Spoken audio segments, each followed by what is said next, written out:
Hello everyone, today we answer a question of one of our followers about the migration era, more specifically about the concept of early Germanic ethnicity.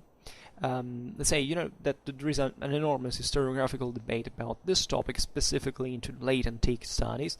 This is, I think, an important question. First of all, I want to thank this user because he's very passionate about migration here, first of all, evidently, and he has this trust in my abilities to formulate a meaningful answer. And actually we know, he knows too actually, that I'm not specifically an expert on the migration era, non-Germanic history, telling the truth. I can't say it's even one of my major interests, right? So I don't want to disappoint. So today I think I will mostly answer this question with also, putting forward what are my perplexities, the things that I don't know that I would like to deepen, maybe on Schwerpunkt, and thanks to these questions as well.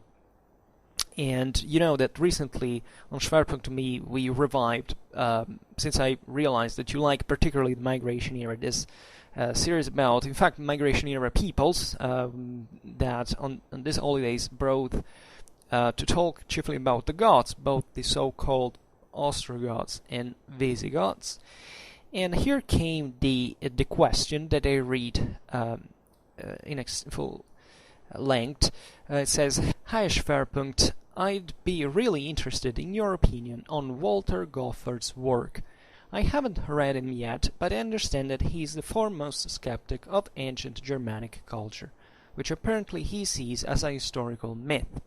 You sometimes speak as if there really was a discernibly Germanic culture spanning many of these different tribes, and possibly some conscious ethno-linguistic identity to some extent separable from a conscious Roman identity. Certainly, we are all cautious about modern nationalistic interpretations, but it sounds like Goffard, inasmuch as he says anything controversial, might not agree with you on some issues." Right, and this is a very well put question, also very well formulated, very equilibrated, also as a general, statement. So, congratulations for that, and I appreciated it a lot. Because it is objectively true that in my videos I often refer to this ancient Germanic culture, talking about Germans and Germanic, even identity at one point. I think I did. So using words is very important, as you understand. Terminology is all, right? It goes without saying that in any case, whatever I think about this, the usage of these names, as well as in historiography for that matter, is conventional, right? I don't think that any of those who support even the existence of an ancient Germanic culture, etc., that they actually believe.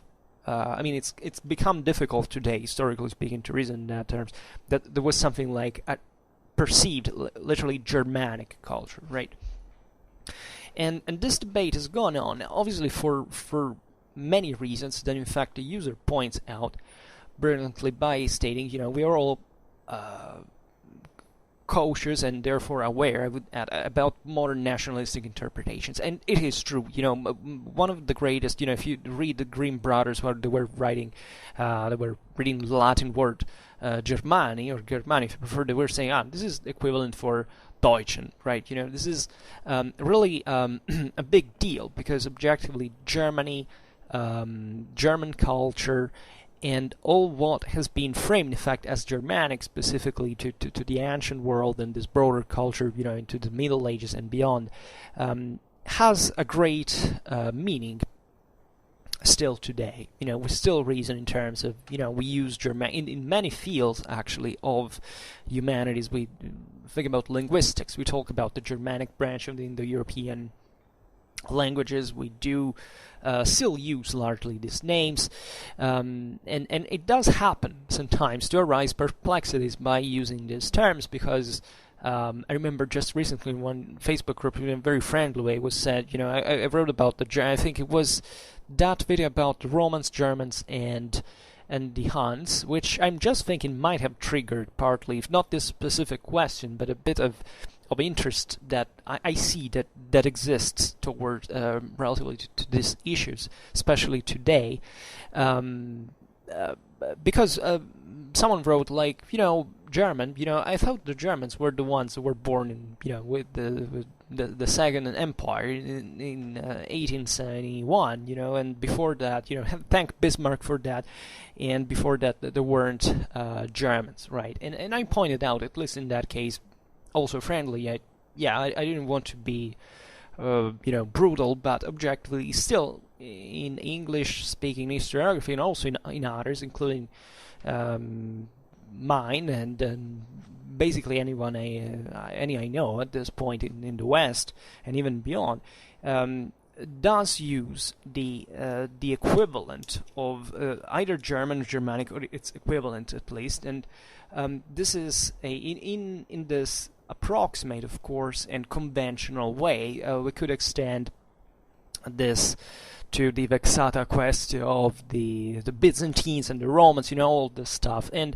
but this goes beyond a mere denominational, terminological problem. We, as I was saying before, in fact, I think we all agree on the fact that these are conventional names. The problem is that their meaning really is not, because it does entail, effectively, as the user points out, more than than just a historical denominational problem, but in fact the implication of the existence of an identity that could be perceived at the time, right? And it is astonishing, in fact, to acknowledge with something that I did, in my past, with ever since I think I started studying medieval history, that the shared, explicit idea that it was a Germanic culture was indeed largely, if not entirely, and this is what we will keep trying to answer to today,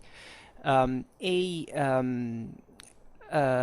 Roman, more specifically Roman at this point, ethnographic invention. That is to say, in the ancient world, aside from what the Romans had kind of decided to call these peoples, it was never something like the Germans, and more specifically, and this is also the subtler point, that the Germans not only didn't call themselves in this way, which is kind of evident, but that they also didn't perceive themselves as a people detached from the others.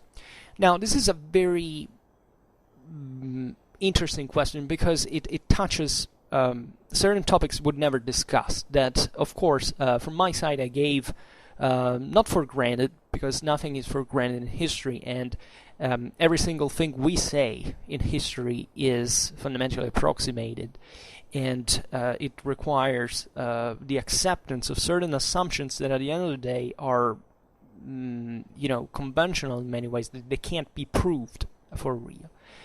And the main problem here is, in fact, not much the existence of this denomination of Germani, even the land of Germani, whatever, but also the perception of being part of a wall with that name, and what it means to perceive yourself to be part of that wall, and in which measure, right? And the concept here is extremely vast. I personally don't even know where to start from, because to me, here I have the help of the same user who said, what do you think, especially about Walter Goffard's work? Walter Goffard is a prominent scholar that, in fact, studied extensively these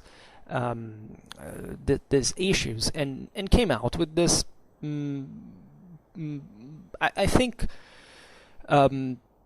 substantially correct for one side, but also still debatable in a neutral or potentially positive or negative sense theory, for which not only the Germans didn't call themselves absolutely in this way fair, that they started recognizing this and adopting this categorization only when they somewhat acquired themselves an ethnographical awareness when they settled into the formerly Roman ruled territories, but also that beyond this all, there was basically zero, and this is the most debatable thing, and that I must say I disagree with specifically, because the first one is, okay, I agree with, the second one is so, this one instead is what I don't agree, although it's somewhat a simplification overall, of not just of Goffard's work, but also of the so-called Toronto school that is opposed, as we will see now, to the Viennese one, that says other things with Walter Paul, etc. That basically everything that was produced from the 6th century onwards, right, and entailing and using and rendering historical this term of Germans and Germanic peoples, whatever, was basically completely detached from any previous perceived common identity of what we call the German peoples, right? So it sounds a bit complicated, but we will try to explain it better. And I would first of all like to point out that in this video, just for the sake of understanding each other, I will be still using German and Germanic, albeit continuously challenging the concept, of course, for the sake of brevity, and and then because it's interesting. I have read something from Goffard, and something that struck me is that you would say, well, it's the least, because I've never, it's extremely rare to find any conceptualization in that work of German Germanic. At the point there, the concept of German is somewhat even erased from the script. Of course, it's an approximation. He obviously talks about Germans and Germanic culture, but he writes in a way that makes you realize it's as if there was a gap, vacuum, where a certain local identity could be formed, and it's very difficult to, where the ancient Germans would basically be, and this naturally could be extended further. Like, it's not a surprise that for Westerners, especially the concept of German identity is so central, because obviously Germany and Germanic culture being one of the most important protagonists of Western civilization, in a broad sense, right? But this could be easily extended to peoples that we can tend to, to snob a little bit. Like, I don't know, think about the Iranian ones, the Sarmatians, even the Turkic elements, the Slavs, and there is an enormous debate about this, which is very far from be over yet. And this is crucial, I think, especially today, for when you think, especially in Europe, about the idea of European Union, like, and thinking it at a common education, for example, and needing certain common, shared, and understood concepts that evidently we Europeans still do not have as such, right? And not only for negative problems, but simply because of course, we do have different pasts. The plural here is very important. And the same thing can be reflected on a different scale in a different time for this same Germanic what we call as Germanic populations, right? The Viennese school says something slightly different.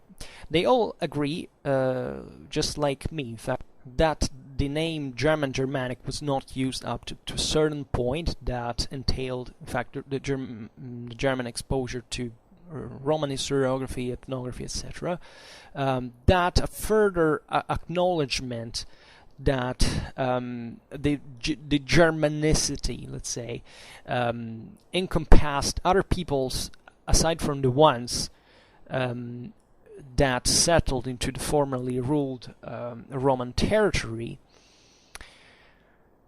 that there wasn't the perception of a common shared identity, that, cross of the word German itself, but let's say any form of whatever could be defined or thought or perceived identity among what we call the German peoples, where I start having difficulties to say whether it's true or not.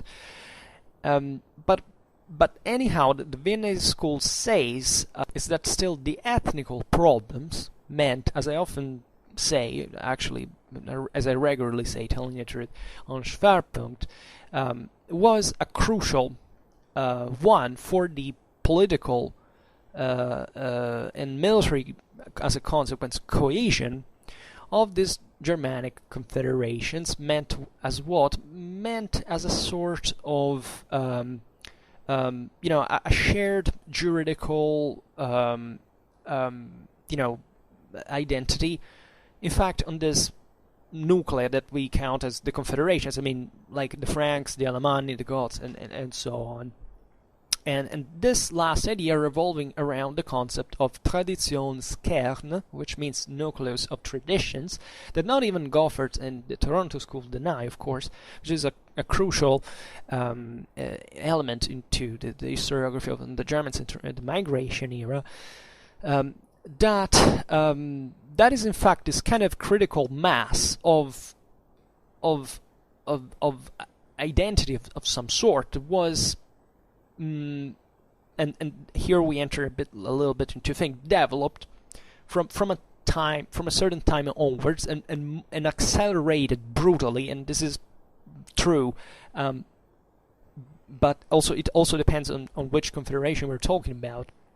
During the so-called heroic phase of that emerges from the sagas, from which the Germanic past starts being recollected. To think about the Eddas, the sagas, the Nibelungenlied, that is this era roughly between the 4th and the, let's say, between 300 and 600 AD, to be very rough. So it's the let's say, hottest moment of the migration era, where there was the greatest attrition between these groups of peoples and the Roman Empire, and consequently also their the acknowledgement of each other, and the moment in which certain identities were starting being to appear, at least to be emphasized, to be say created or revived even sometimes, because definitely the Romans and the Germans knew each other from a very long time before, probably much older than we often realized. And for Walter Pohl especially, this ethnic meant as a strictly juridical identity. There was all oral tradition that for which we have an enormous problem to understand. Were crucial in the evolution into the transformations that occurred into the empire, including the evaporation of the western half of it, and the establishment of the so-called Romano-Germanic, Latin-Germanic, whatever you want to call them, kingdoms in Western Europe. So you understand these are enormous topics that have all their reasons, right? These concepts are not so naive, they're not so easily, if you're not a specialist, you can't handle them at their fullest. And in fact, I can't too, so that's why I wanted to start by saying that I'm not an expert myself, and that therefore it's obvious that I say sometimes something that all of the specialists will say, oh my god, you can't say that because we don't know. Okay, yes. My experience with the with Germanic history is somewhat satisfactory just for an average medievalist, I would say. I precisely wrote my, I don't know, what are roughly 160 pages back in the day about my bachelor thesis on Longobard military history from the from the origins of the people to 774, the times of Carolingian conquest. So I was particularly fascinated actually with the origins proper of these peoples, right? Because at that point, yeah, I mean, for talking about the kingdom, when these people sedentarized, that they're kind of easy to study. You know, still we are in the early Middle Ages, but definitely we know much more than about previous periods of these origins. But I had the privilege, first of all, to study with one of the greatest experts of the Longobards in the world, right? And I didn't follow that path, and I ended up into the low Middle Ages. So I didn't understand anything. I should have not changed path. I should have kept studying these people because objectively they're fascinating. And what struck me the most about that mythical phase of these peoples is objectively what the whole historical problem is. That is, how do we know about the history of these populations when they were illiterate? They didn't leave basically any trackable any archaeological evidence that can be traced back to them as a political group specifically, right? Which is the average for all these peoples before they kind of entered the Roman raider back, especially back in the day. But you know that there is this first wave, first of all, when the Romans conquered Germany for 20 years. So there is a moment of revival of Roman ethnographical interest for the Germans. So we know a lot of astonishingly useful things from the Roman side about these people. Sometimes there is this great mistake also of dealing with the Romans like the Nazis of the ancient world, just this rude, kind of modern, aggressive, secularized monsters who destroyed everything, and wanted to crush these purely good savages that were living in their land without harming anyone, and this is obviously not the case. And instead, the Romans were actually an extremely intelligent people, right? They were extremely pragmatic people. They didn't just speculate for the sake of it, and especially what they wrote at the beginning. We're talking namely about Caesar and Tacitus, but you can add also other historiographers. Think about Pliny, right? We read normally Tacitus and Pliny together for drawing the political picture of Germany in the first during the times of the early Roman Empire, and what I find extremely fascinating, and I come here just from the background, my background just from the history of the Longobards, that there is an astonishingly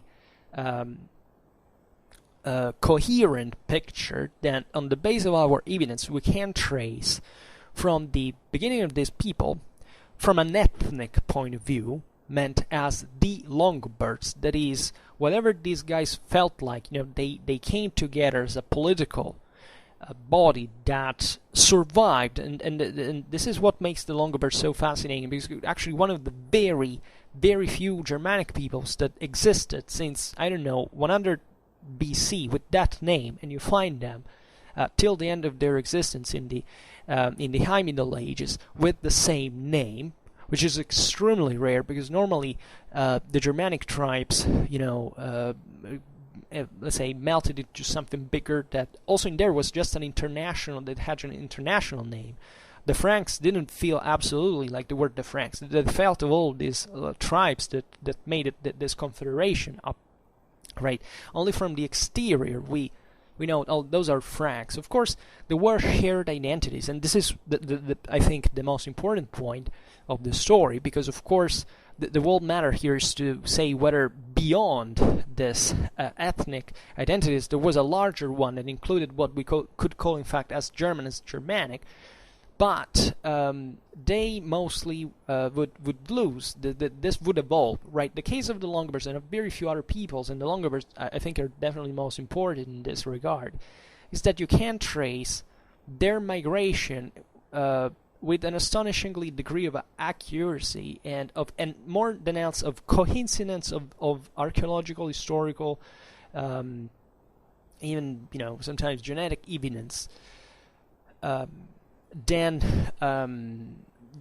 other people's, because the whole deal here is that we have a very few sources after all, right? These people, as we've just said, they didn't write, they couldn't be recognized when they were out there into the barbaric. Also, there is to say, well, we'll see it later, when we look at their material culture, their forms of political and social organization, objectively, the same fact that we can't distinguish them, I think it's very meaningful, because it already tells you that maybe, and I say maybe differently, this is different, for example, with comparing these peoples, whatever they felt, perceived themselves like, to the Celts or to the Sarmatians. I mean, they were something different.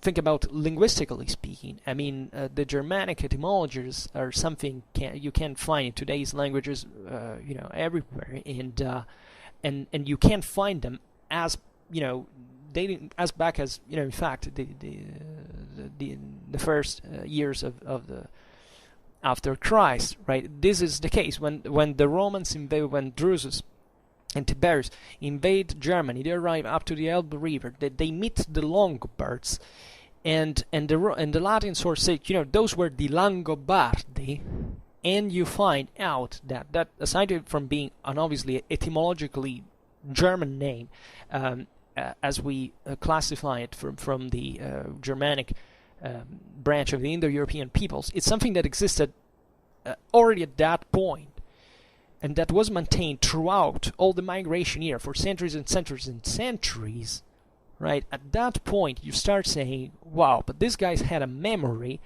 had the memory of historical past of their origins that was accurate. There is this distrust for sources in general. Like, if something is not certified 100%, if something was the case, oh well, you have no certainty about it, so let's drop it because it's useless. This is not a healthy historical approach to these sources, especially to these ones, because all these sources are unreliable. We basically get all we know about the Germans from the Romans. There is, even into the Roman ethnography and historiography, some reason to doubt that these accounts were biased, thanks to my eyes. Of course they were biased, but still, I'm speaking for what the general attitude is. And basically, we don't see the same Germans calling themselves as such. And this is the trick, hence there was no perceived shared identity of any sort, right? Before someone maybe, revived it, not maybe even from the strictly Germanic background or legacy, but from mainly already cultures of ancient literacy that wanted to know more about the Germans, these peoples that had come to rule them and had established in fact a great part of the local aristocracy, and bringing with them certain morals, though, that evidently had not necessarily something shared across all Europe, at least, however, some general features for which the same Romans had thought accurate enough, even by approximation, to categorize in a certain way. There is especially a distrust at this point in this theory, because it makes the biggest problem towards Tacitus, or Tacitus if you prefer, that together with Caesar actually describes the Germans as a separated people from at least from the Gauls. There is a beautiful passage in Tacitus when he says something like, some say, it's very honest even from the senator saying such things, some say that the Germans were not mixed because there was this anti-stereotype. The Germans were not mixed because Germany was, inhospitable. It was a kind of a cold, unproductive region that was back. Nobody wanted to migrate in there, and some say, however, that this is not really true, right? And that always impressed me because, first of all, to me, it doesn't speak to, in fact, to the real cohesion of these groups. Consider often that we consider Germany and the Germans, in fact, as in fact they expanded during the migration era, but for a long time, even in early Roman imperial times, the Germans actually occupied a relatively narrow area, right, that would correspond roughly to today's southern Scandinavia and today's north and northwestern Germany. I would say that they arrived essentially up to the Main River in the south, and the just for saying what is today's land of Bavaria, that was Germanized during migration era. At the time was Celtic, was occupied eventually by the Romans. But for example, even this area of Central Europe, like today's Czech Republic, the word the Celts before, the boy, incidentally, the Marcomanni, also that we consider as a Germanic confederation, eventually, seemingly the word the consequence, let's say, of the mix. Even if maybe that Germanic aristocracy had come to rule in there with the local Celts, from which also they got a lot of metallurgy. The Germans basically at the time of Augustus were barely entering the Iron Age proper. Like they were up to that point. They were literally very, very primitive population. They fought with clubs, with the spearheads in stone or something like that. This also, Tacitus is very interesting in this regard, but to end the point, Tacitus states that the Germanic tribes felt to be to have a common origin, actually, that from Mannus, that was son of Twisto. It was the goddess mother. From which is a beautiful picture, because actually Twisto would have the same etymology of the Teutones, right? And this Old High German Theodisk that appears in the 4th century from West Frankish and Gothic sources. That is the base of the Teuton and the Deutschen, right? So it's basically what already at the time, even in the name of the Teutoni, back in the first century, actually at the end of the 2nd century BC, the Romans had seen these populations. Like, of course, there were the Cimbri as well. These were populations that had migrated from what is today's Denmark, the Jutland Peninsula, seemingly, of course, bringing with them along the way lots of other populations, including Celtic ones, right? Sometimes we don't know objectively the origin of these peoples. But Tacitus states actually pretty clearly this one, also adding that there were 3 major branches, the Ingaivones, the Hermiones, and the Istaivones, right? And these were 3 chunks, fundamentally, of the Germanic populations that would seem to correspond, in fact, the area that we consider as Germanic, and together also with Pliny, with Tacitus' informations and the one of Pliny, we kind of can, of course, very sketchily and inaccurately draw a picture of ancient Germany, like in terms of tribes, where they were settled and what their names were, etc. So that's basically where we start from when you want to say at least that the Romans believed that the Germans were something on their own. Caesar, before that, had basically invaded Gaul with the excuse that was true, however, that the Germans were migrating, were invading it, and the Gauls had sought the help of the Romans, ending up conquered in the Roman regard. It's pretty clear. There's this pretty sharp definition for which the Rhine was the main geographical border, right?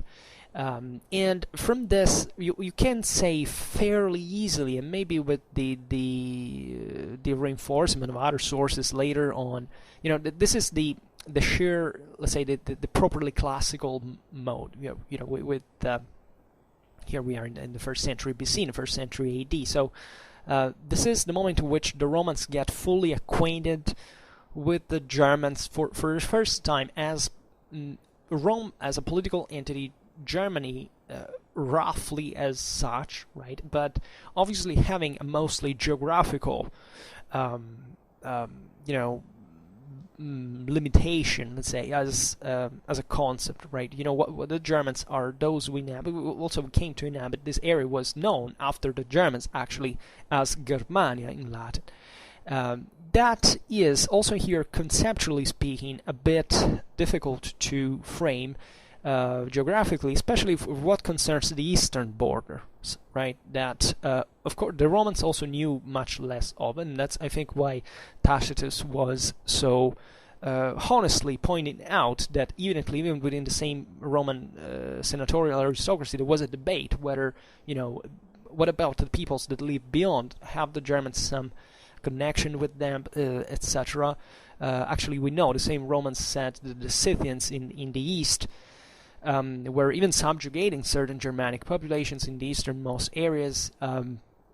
But evidently, the greatest symbol of division in this sense was the Rhine. The boundary was conceived as that.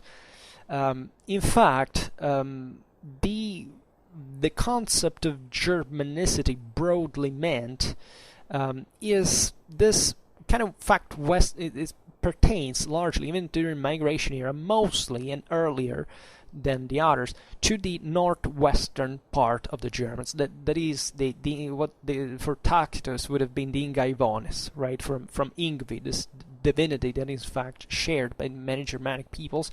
Also you can find it in the Franks, among the Anglo-Saxons. So in this area of Germany that faces the North Sea, right, and where in fact even today the greatest part of the genetic legacy of the Germanic people seems to be concentrated in great part. This is very meaningful in my opinion, and the importance of this western border is, that is, first of all, we see it from a Roman perspective. There was objectively a great difference between the Celts and the Germans for those time standards relatively to the degree of civilization that they had accomplished. That there is a massive difference between Gaul and Germany. They weren't at all the same thing.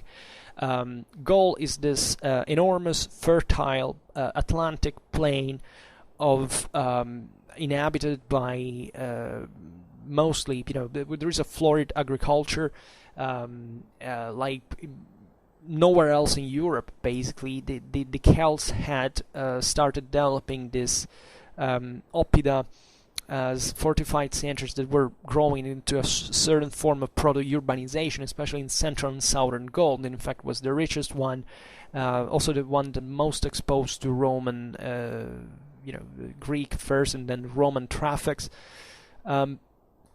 Germany was hell, right? Germany was considered like the third world. You think, a land, a cold continental, let's say a continental climate with, with this land covered in swamps, forests.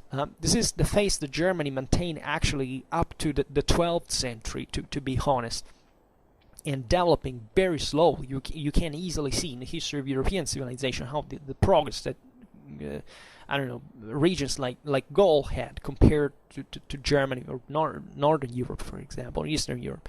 The living conditions were quite different, and the Germans were much wilder, had much smaller settlements. They were agriculturists basically, but they were conceptually more semi-nomadic than the Celts, that also were still on the move partly. The boy migrated still in the 1st century BC that the Helvetii were doing actually at the same time. So these were peoples that, after all, yes, they weren't enjoying the prosperity and the wealth, the riches of the Mediterranean areas strictly, but still there was a great difference between Gaul and Germany. And as a consequence, the Germans were perceived as much more warlike and aggressive and with a higher military quality than the Gauls, which is what the Bello Gallico actually shows pretty well. Caesar is pretty, of course, he had a political agenda. The Bello Gallico is written to make essentially the Roman aristocracy understand the advantages that the extension of the Roman citizenship to the Celts would have for the unity of the empire. He definitely wanted to stress the difference between the Celts, the Gauls specifically, because the Britons, for example, were something else in part,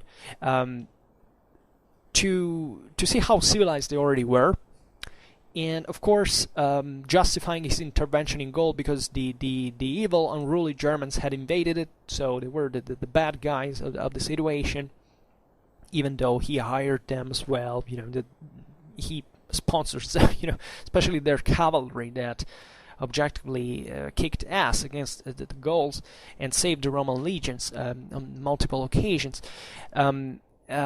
But it's undeniable by also lots of other evidence, including the archaeological one, that the two regions had two very different level of developments, and still the history of the early Roman Empire proves pretty well that even though that Gaul, in this sense, fit the requirements, the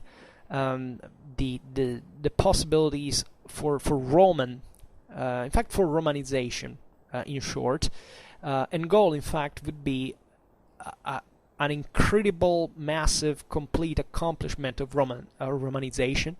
Gaul became one of the most intensely Romanized provinces of the whole empire. The integration of the Gallic element was perfect, and the Gaul would maintain even during during the Merovingian rule of the Franks this very heavy Roman legacy, in many ways, and that's the same reason for which the French today speak a Romance language, not a Celtic language, not a Germanic language, and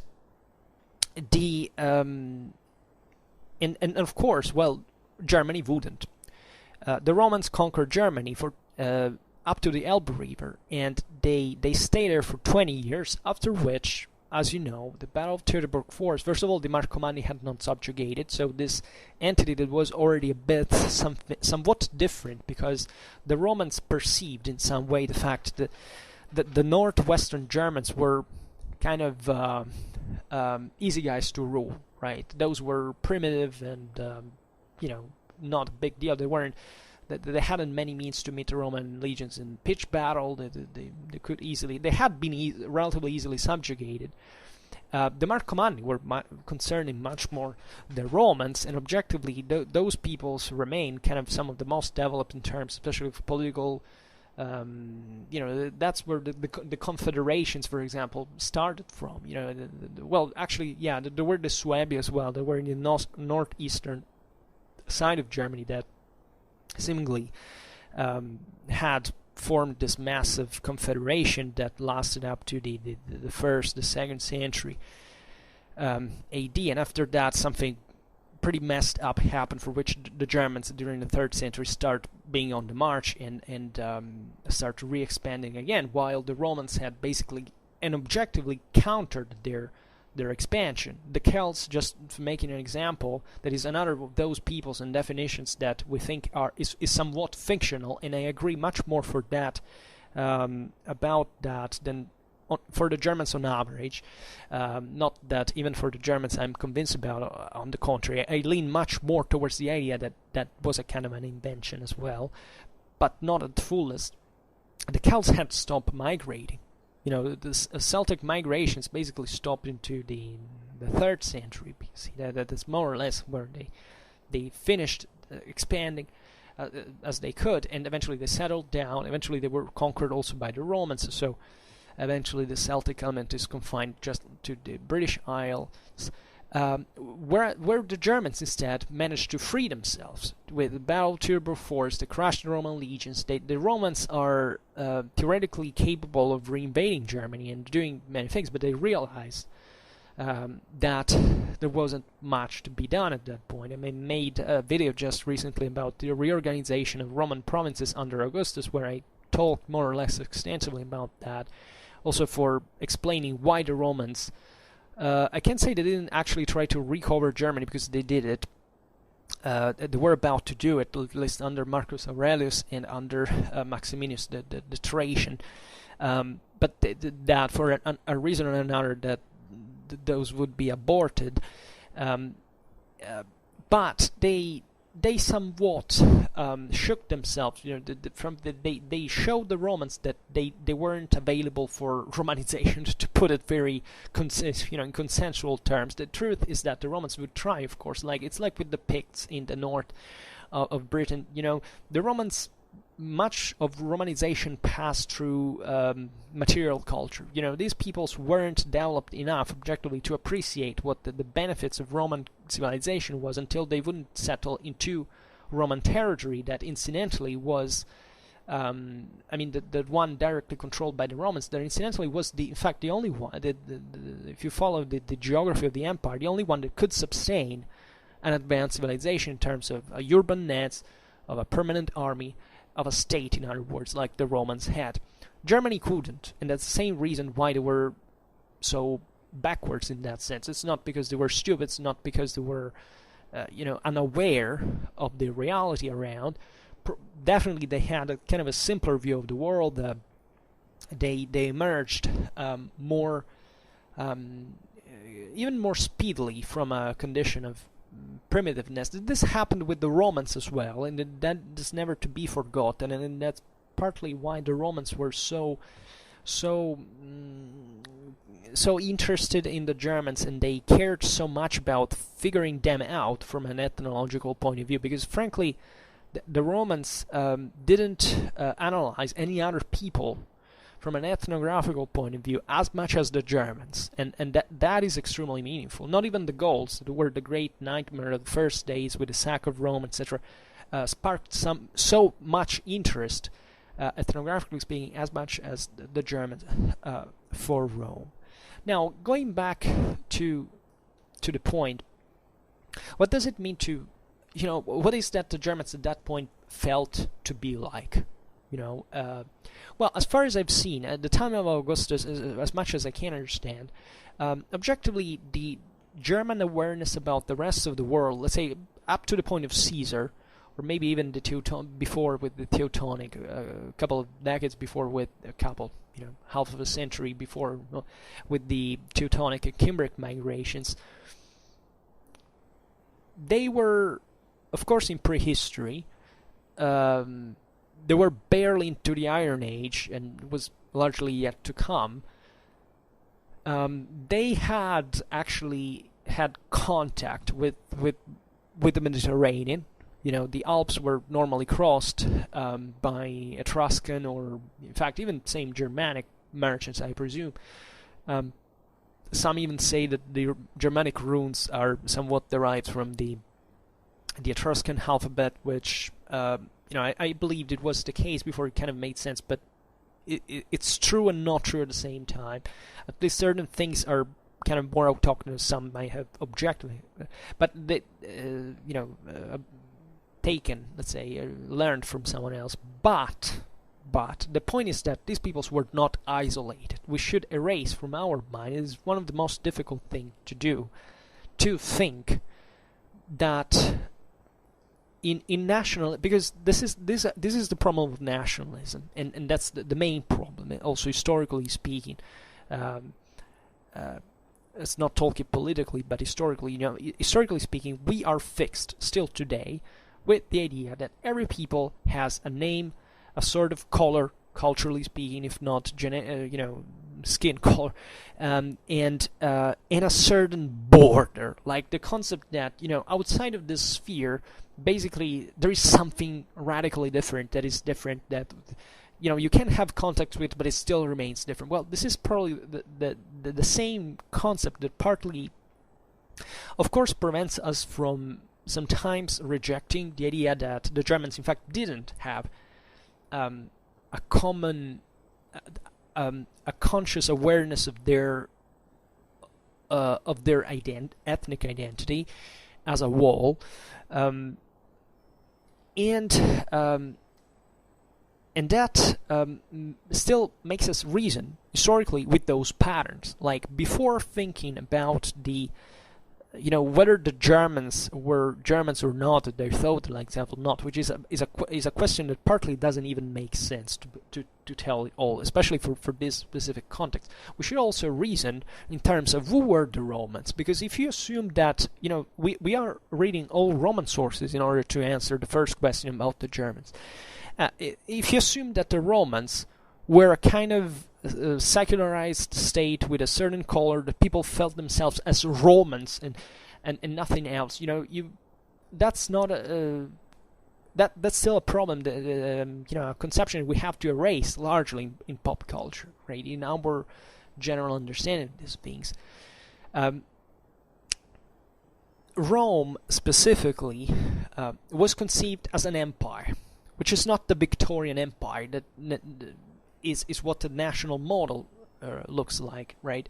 The empire is a religious concept. It means that there is the deity of the sky that incidentally is common to all from all peoples, as far as I know, at least in the Indo-European groups, of course, but it was true also for, I don't know, the Egyptians, for other Semitic peoples.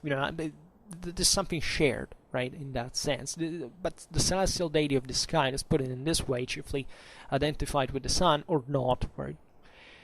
That, however, in the case of the Germans, and especially in other peoples who haven't still reached this level of, articulated society and specializations, functions, they still live in a tribal state, it's not even a pantheon. Like, it's not even a deity, like, with a real figure. When you think about Odin, yes, had some representations later on, etc. It had some personifications, but it was these were hypostases of something much more spiritually meant. That is also very difficult to explain, and religion is also, and spirituality is also important to try to answer that question. But there was this shared idea by the Germans, or whatever we want to call them, or by the Romans, by everybody, that essentially the empire, so the faculty of ruling on earth, on other humans, or other human beings, was a gift, let's say, a prize won by the warrior, and taken fact from the sky, right? And this was a transcultural, transnational, whatever you want to call it. Consider that the Romans had the concept of natio, that is something different, or natio if you prefer the ecclesiastical pronunciation, that still it's what the modern name of nation comes from, even if the meaning is different. But there were these concepts, right, that was detained. Like, the imperium was this faculty that first belonged was the people of Rome, like, conferring, the Senate and people of Rome conferring. Then eventually it's more like the emperor, like, as a ruler, as a monarch, etc. But it's still the idea that there is someone who detains essentially a political and military power that is, in ancient perspective, all it really counts, historically, religiously, politically, and that proves essentially who is the strongest. Another thing that we should erase from our minds is that the ancient world was actually a happy place where everybody didn't mind about each other's ethnicity or skin color or tongue, because that is absolutely wrong. You can't find basically racial discrimination in every single ancient people, which is still not racism, which is something particularly, it requires the scientific categorizations and classifications of the Enlightenment, coupled incidentally with the homogenizing and totalitarian conception of nationalism, to develop as a pseudo-scientific theory in the 19th century. The ancient world, the Middle Ages, didn't notice it, and not even modern age. Modern age was working towards that direction more, but accelerating. But actually, the base was this one, but still there were distinctions. Have you ever read Apuleius when he goes into the trial? The Roman lawyer says, oh, look at him, he's just a Getulian, right? It features aspects, there was a great, even within the same Roman Italy, there was a discrimination against, I don't know, the southern, like the Greeks and this other darker peoples, because the Italics believed to be like the fairer ones who came from the Indo-Aryan, the group, etc. They were better than the others, were destined to rule. All Roman military culture can be read, and there are oceans of inks written on this, and then present in every single field of anthropology, history, etc. That show us that Rome was basically exclusively based on these conceptions, like on the Aryan glory of the sky, and the idea that the ruler, the best one, the virtuous one. The Romans had kind of nobilitated this thing, not just for the brutal warrior, eventually something more evolved, right? But the concept was exactly the same. Like the Cimbri or the Teutonists that marched from the Jutland across Europe. They went into Noricum, then they went into Spain, then into Gaul, into Italy, etc. They believed, these were people who believed that they had the right to rule on the weaker, right? And let's end with the hypocrisies. Oh, like the ancient world was so open. No, it wasn't open at all. It was an extremely violent, brutal, infamous, unequal world where if you were the loser, if you were lucky, you would die immediately, right? And if you weren't, you would have spent your rest of your life like a slave, which maybe in certain cases might have been. If you ended up if you were educated enough, you could enter the imperial boat. But if you were caught by the Germans, it wasn't that nice, right? Let me tell you that. Then, of course, even this model is a bit ideal. As we said before, the same Germans were kind of agriculturers in their own way, but their agriculture sucked at the point that they had to be in constant war with each other, because the easiest way to survive, maybe the only option to survive in certain cases, was to raid other people's lands. And here's why tribal societies exist, right? And why there's not a fully sedentarized civilization with cities and so on in Germany and in other lands around there. So why do I say all this? Because actually the concept of empire is very open. Like since it's the deity that confers this imperium, theoretically can go to anyone. Well, the Germans, or whatever we want to call them in this video, were actually aware of this. And when they met the Romans, right, and they were crushed by them, and this mostly happened with Caesar, because even with the Teutonic migrations, these Germans were slaughtered in Gaul, in Italy, right, by the Romans. So a very few could come back and to have a meaningful impact. But think about when Ariovistus crossed the Rhine, invaded Gaul, and the Roman legion stopped him. And that is interesting, because Ariovistus, even before meeting Caesar, was actually considered an amicus populi Romani, a friend of the Roman people, because from Germany he had already started relations with Rome, right? So first of all, let's see this first meeting. Ariovistus is defined by Caesar like a Suebian king, right? Rex in Latin, that doesn't have an article, so it's actually one of the kings. It's interpreted as such. It was not the king of the Suebi. It was one of the chieftains of the peoples, the tribes that made up the Suebic Confederation. Even the same Germanic names at this point, just like the Gallic ones, are surnames. Do you think Vercingetorix, for example, called himself Vercingetorix? That doesn't mean anything. That means Vercingetorix Rex in Celtic, means great leader of the soldier. Same goes for Ariovistus, for Arminius, Do you think Arminius was the real name of the guy? That was means the leader of the army. There is Alaric as well. The all powerful, the almighty. That's a world that, even in terms of denomination, is objectively quite flexible, quite fluid. But if you see Ariovistus as a Germanic king in southwest Germany, that already has diplomatic, let's say, relations with the Roman Senate in the first century BC. You immediately realize that at some levels, the Germans might have been primitives,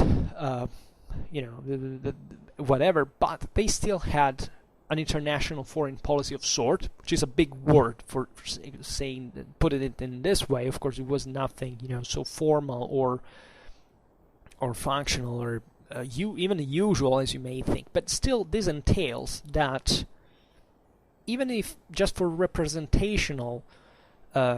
representational terms, you start perceiving Rome as something, and you as a chieftain of a tribe or part of a confederation can do. Now, the Suebic confederation was pretty big, to tell it all. It encompassed almost all of, a great chunk of Germany at that point.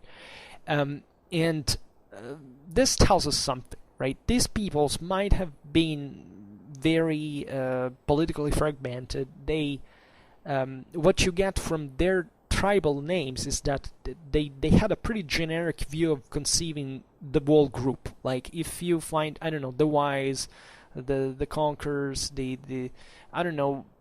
there is this most cultural characterization based chiefly on the tribe, and that's where the Germans objectively had most of their identity concentrated on.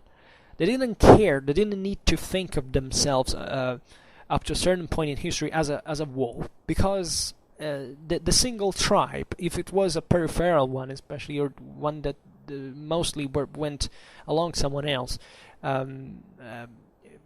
didn't care to, not to know, but to rationalize the categorical abstraction of this group of peoples, right? Evidently they knew that there was a difference, and in that moment, as soon as that moment began, there was some categorization of sort, but comprehensively the whole conception of Germanity escaped the very meaning of such a need, right?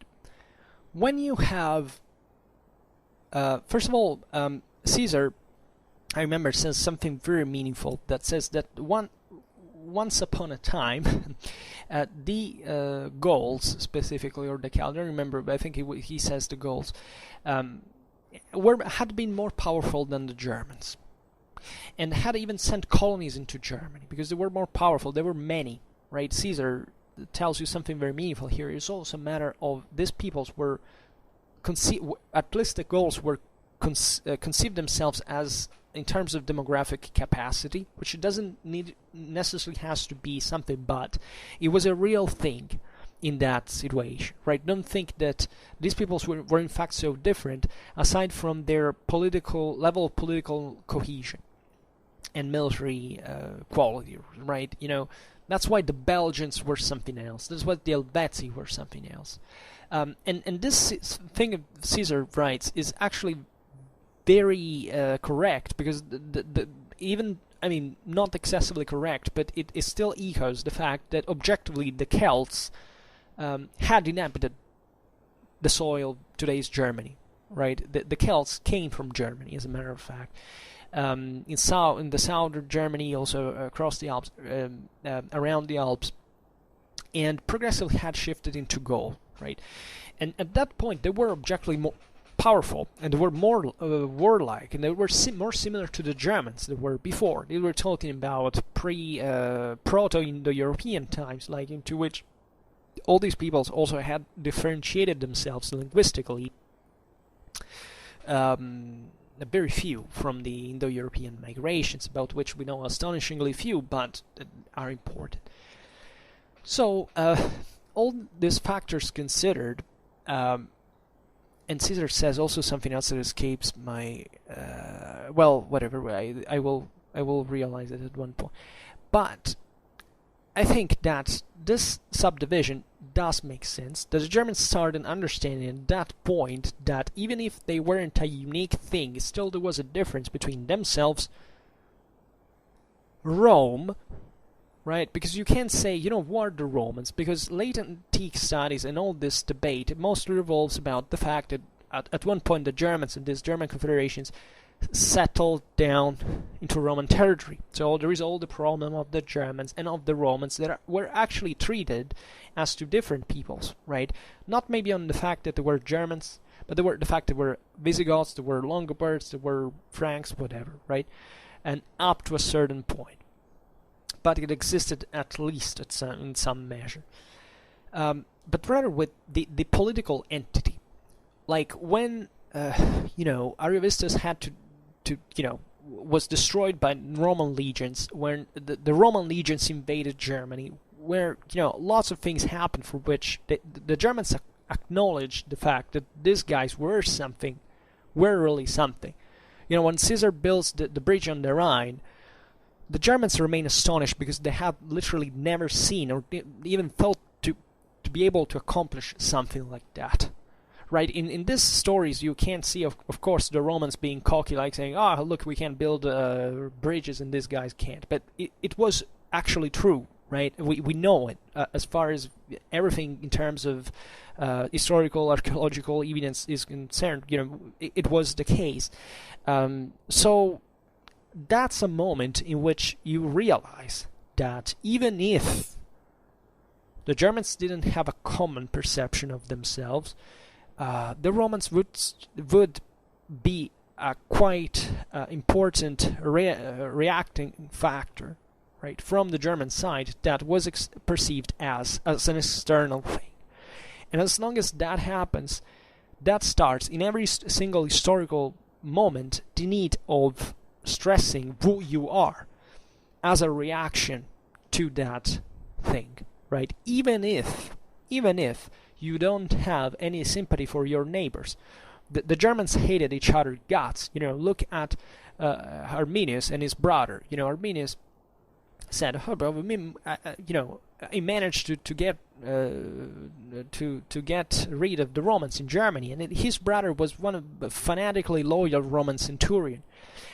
So at that point, you can't simply say, well, these guys didn't completely conceive themselves because as something else, because as long as you have to confrontate with someone, another one, you must do it. And when you find the Cherusci Confederate, say, let's call it confederacy, that moves all these tribes together, you are sure that even if we don't have factual evidence that there was some spark of Germanicity for what we can call it today, that was sparking in some way, that was appearing in some way. I know it's something that probably you would say the Germans would forget later on. Well, why? The Germans were objectively between the Rhine and the Danube, surrounded by the empire for half of their territory, right? So, and they would remain like that for centuries. So the big question is saying, well, did they understand the peoples that lived under the Romans as Romans?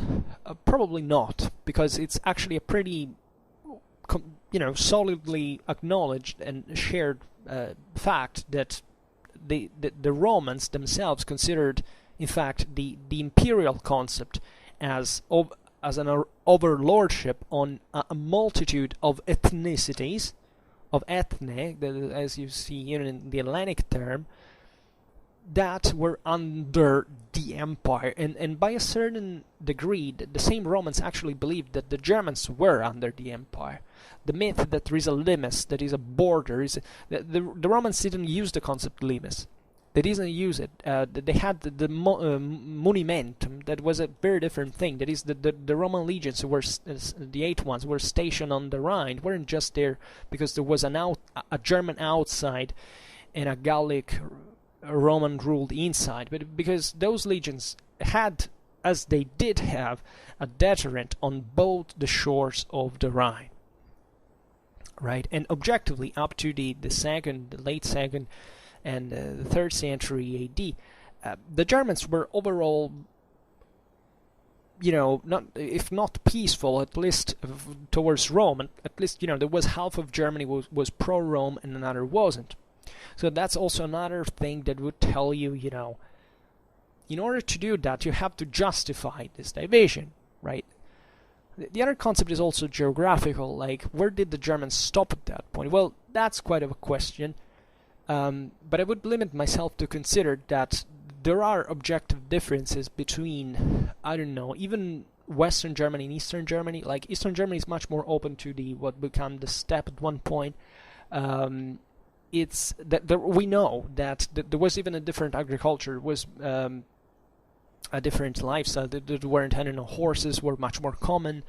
So it's definitely possible. I didn't know that the Germans of the forests, that were literally the northwestern ones, were conceived a bit more like the Germans in absolute terms. Probably the ones in the north, like in the Jutland, in Scandinavia, were out of the political games that, if not completely out, they were fairly out of the political games that would make the Germans in Central Europe kind of dealing pressingly with the Romans. Then there is all this this goes basically from the Rhine to the Elbe River. Then there is this eastern branch of the Germans that is also very fascinating.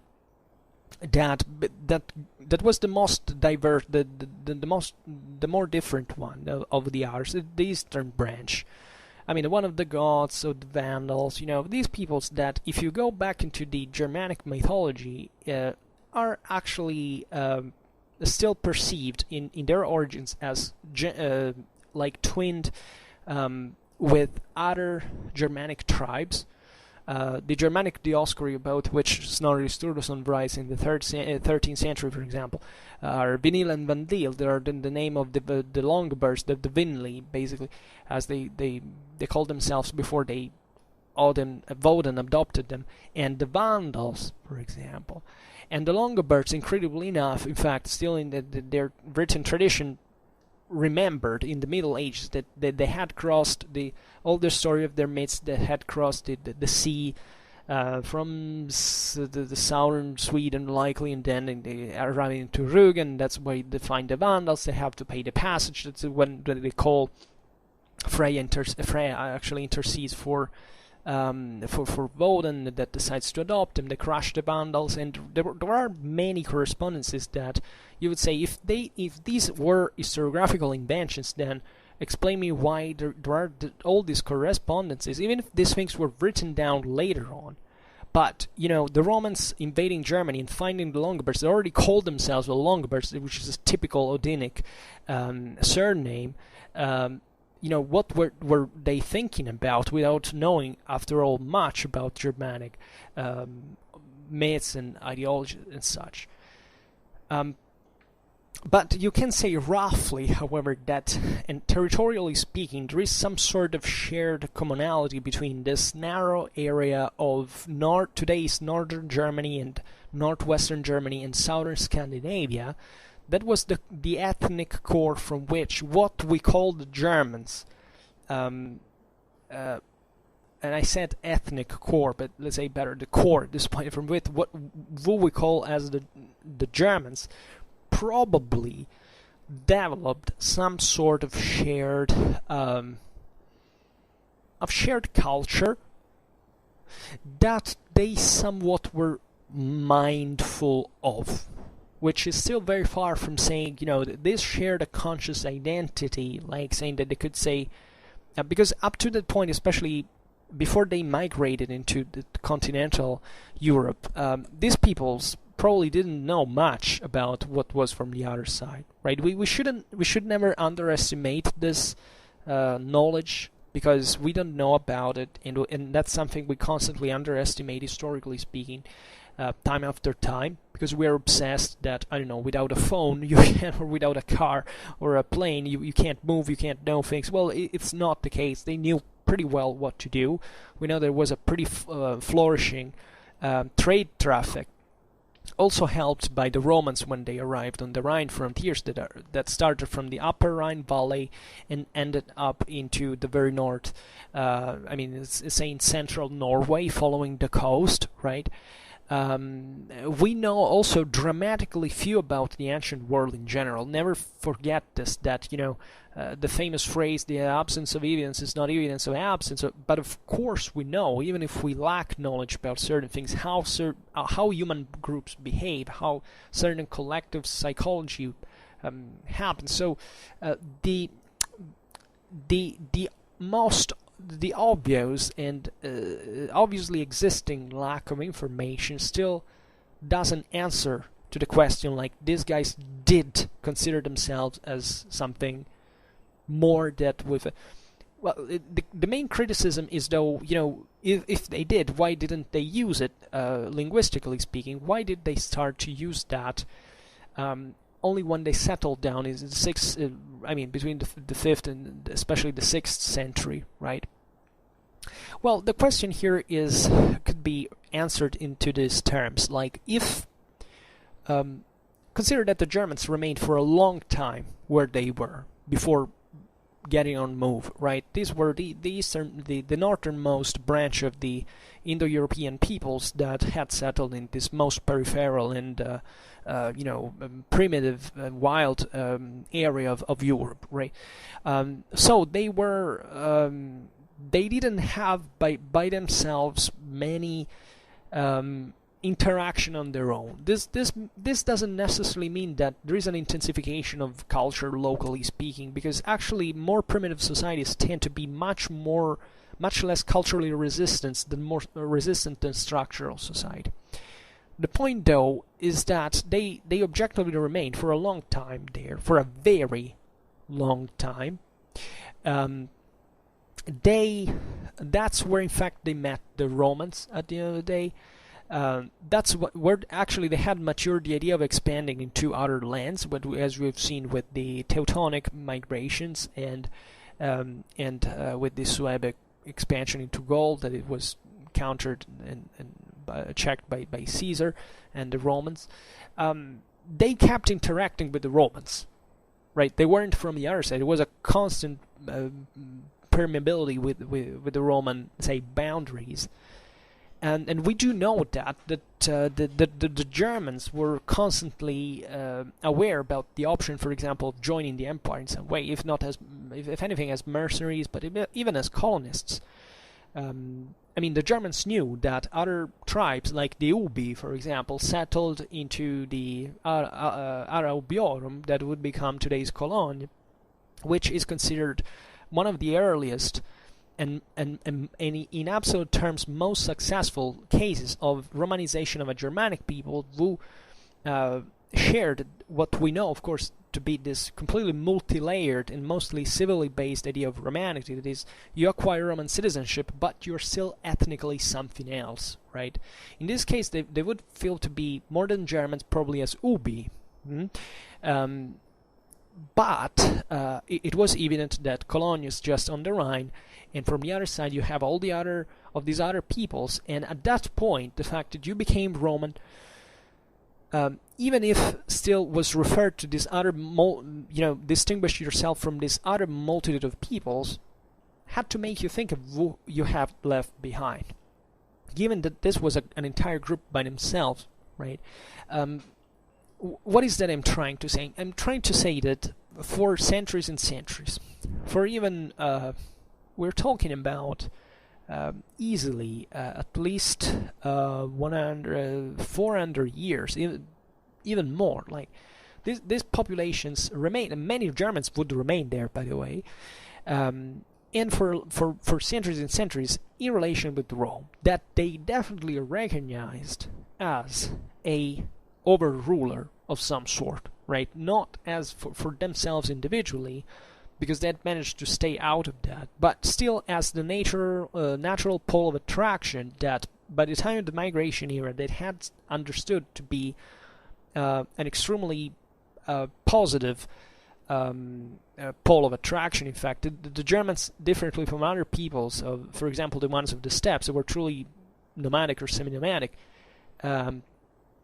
didn't have any real chance to be integrated into the Roman society as entire ethnic groups, like meant as political bodies, like the Germans federative would become. The Germans did. The Germans were perfectly aware about the benefits of the Roman culture, Roman civilization offered, and they wanted to share them. Right? They didn't want to destroy Rome.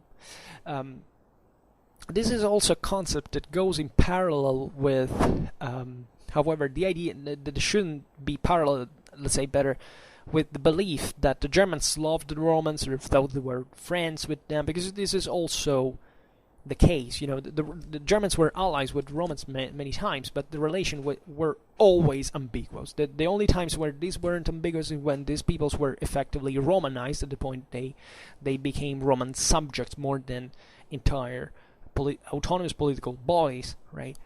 That always try to sneak out because they're to break free, to earn their place as freemen, right? Even if their elites perfectly understood that there was nothing like complete freedom, like the one they had partially enjoyed in Germany, in that constant warfare, that surely wasn't better than living into as federati onto a Roman territory with the permission of a Roman emperor, right?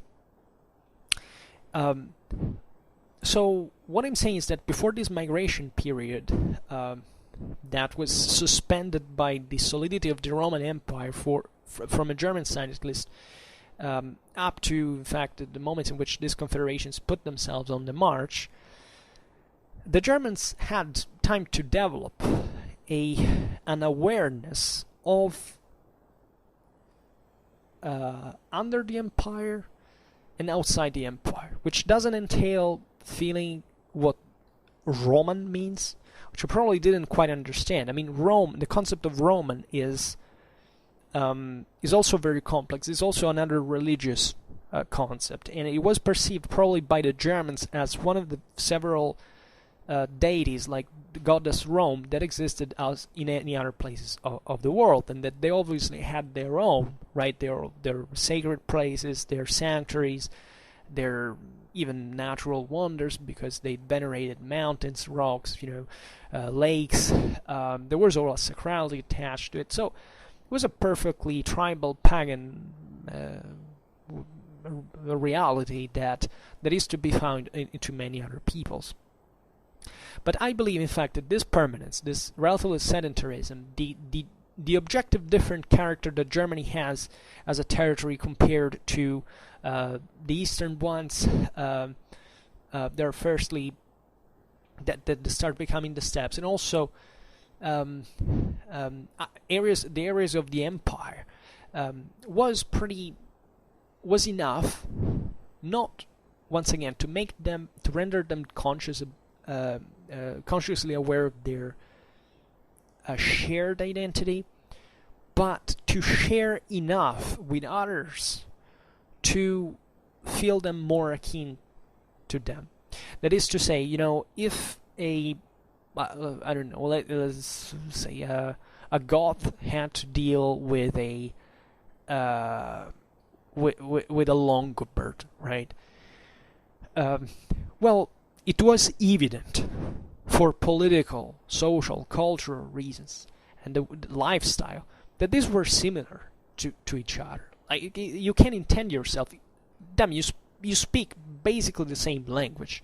The linguistical aspect is very important. Of course, even in these theories of Toronto School, etc., the linguistical aspect has been criticized, but still in a way like saying, yeah, okay, but put in a bit of an embarrassment, because objectively there is a Germanic background of these peoples and their tongues, and they're shared even by populations that were scattered all around Europe after the migration period, and that have something in common, right? It's not that the Germans, after all, they all came, think about Gaul, think about Italy, think about even Britain. It's not that they're very far away places from Germany. Actually, they all substantially border them, if by land or by sea with it. But we'll arrive to the 6th century later. But there was something still more easily identifiable, right? It's like today, it is true, the primitiveness of these populations would render them more difficult to acknowledge the similarities on a long range. But already by, especially the moment in which they set themselves in motion in the 3rd and 4th century, this would start meaning something more, right? Even the same Romans actually had grown much more homogeneous.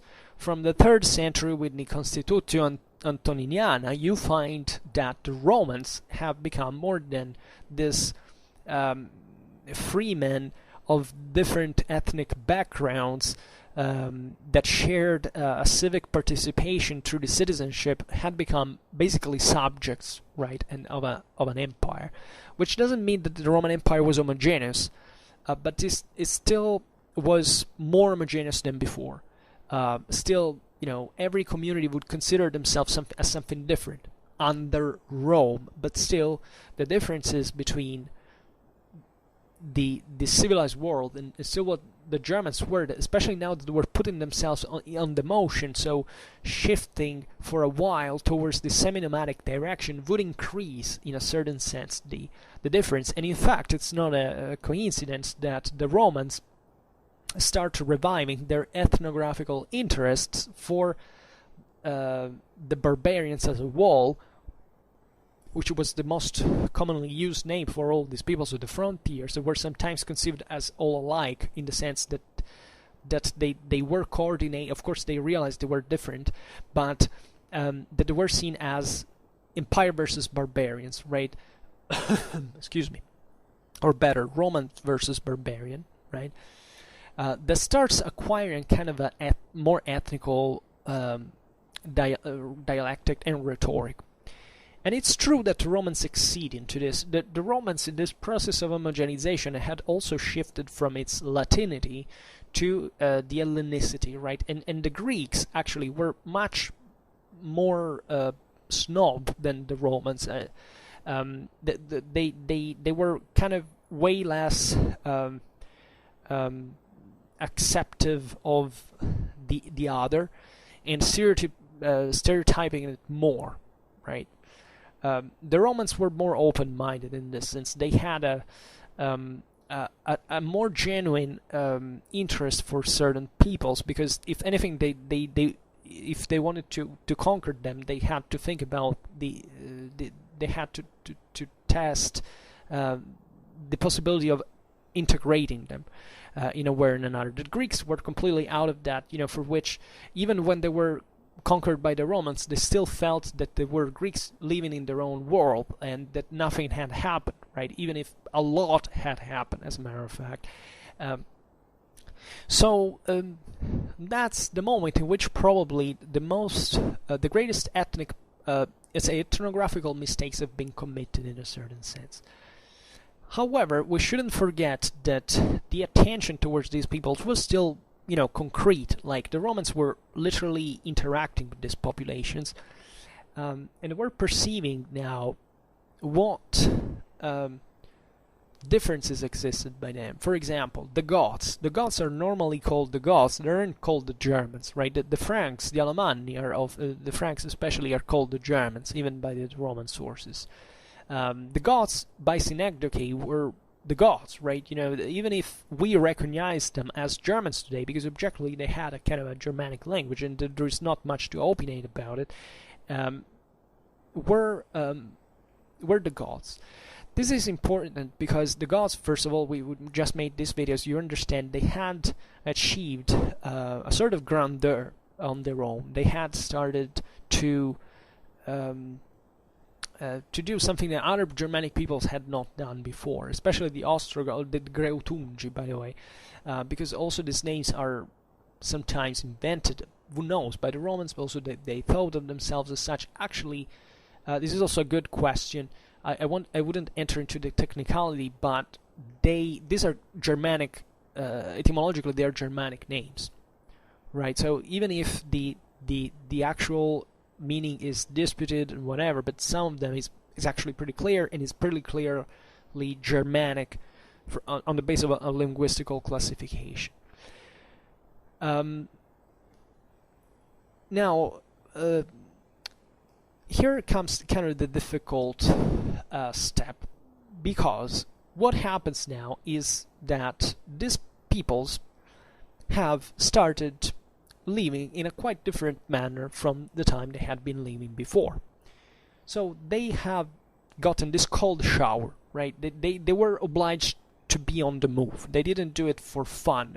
Objectively, yeah, there were probably better opportunities that opened themselves to them, probably mostly in the eastern side, but most of these tribes, you can understand that there was a general malaise for which they were, so hyperkinetic, because they were under constant pressure of threat from their enemies, or from even external threats when the Huns arrive. Either by other what we call Germans, or by these complete more heterogeneous entities. For example, Attila, the Huns. Well, the Huns do something dramatic into the Germanic world that we have tried to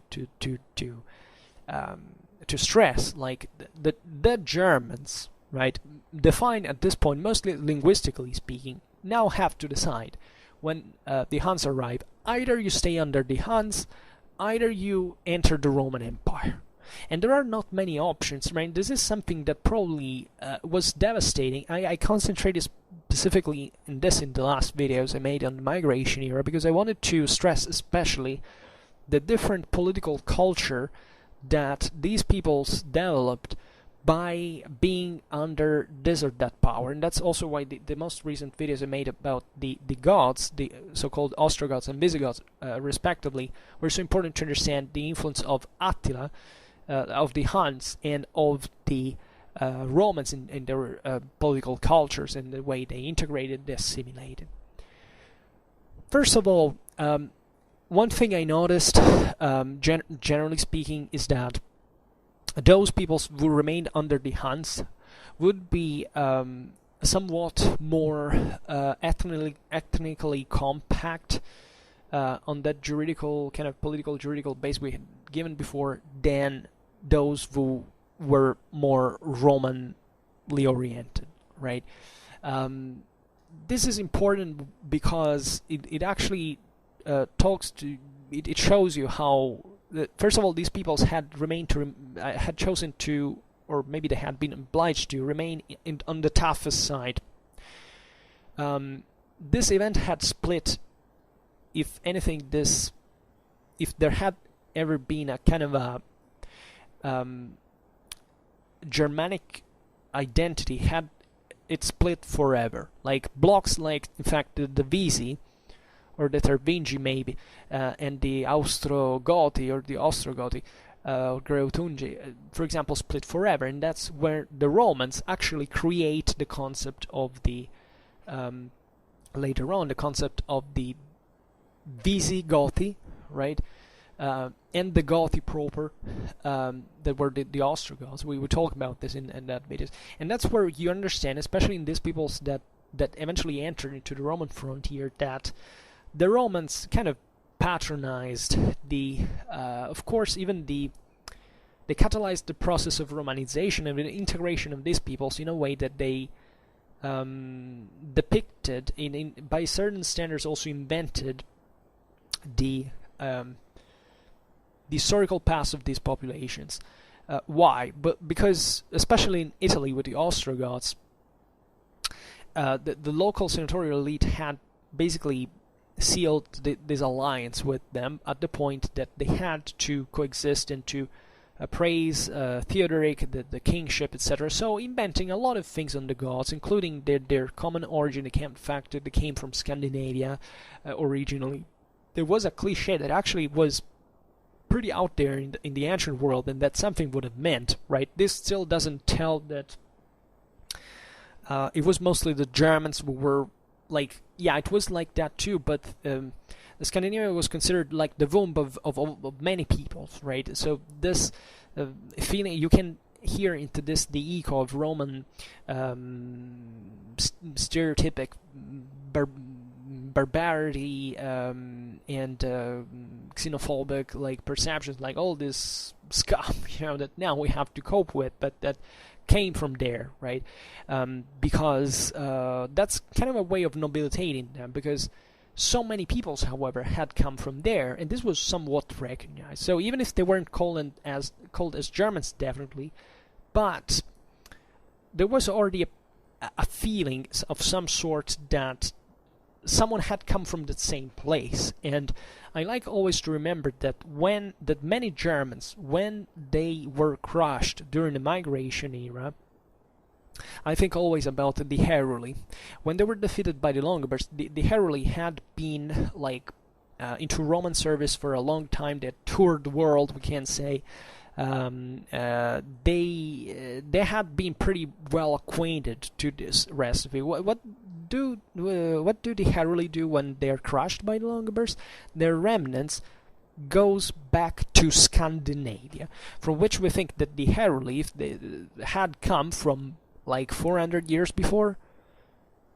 Now that's a big deal, right? And this connection with this north of this even maritime world, there is even in the common origins of the Germanic peoples all these references to the waters. You find it even in the Franks, in the Longobards.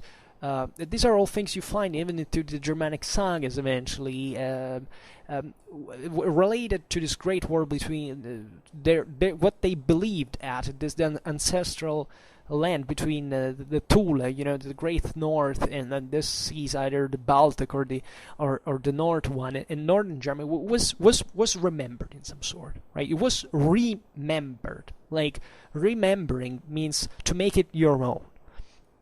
Even if you maybe don't develop this further, and you stick to the idea that when you were there you were just one among others, at that point in history, probably, and this is the point I make, you would think that those others are still a lot of guys that you see around here that are largely in relation with the Roman Empire, in the same condition in which you are.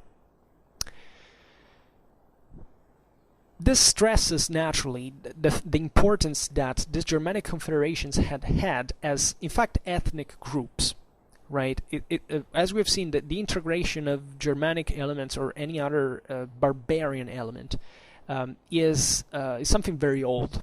Like, Rome had literally been born like that, and it continued all its own history without any stop. The myth that these peoples were, they were outside of Rome, like they couldn't be conceived as Romanizable. It's a gross mistake, historically speaking.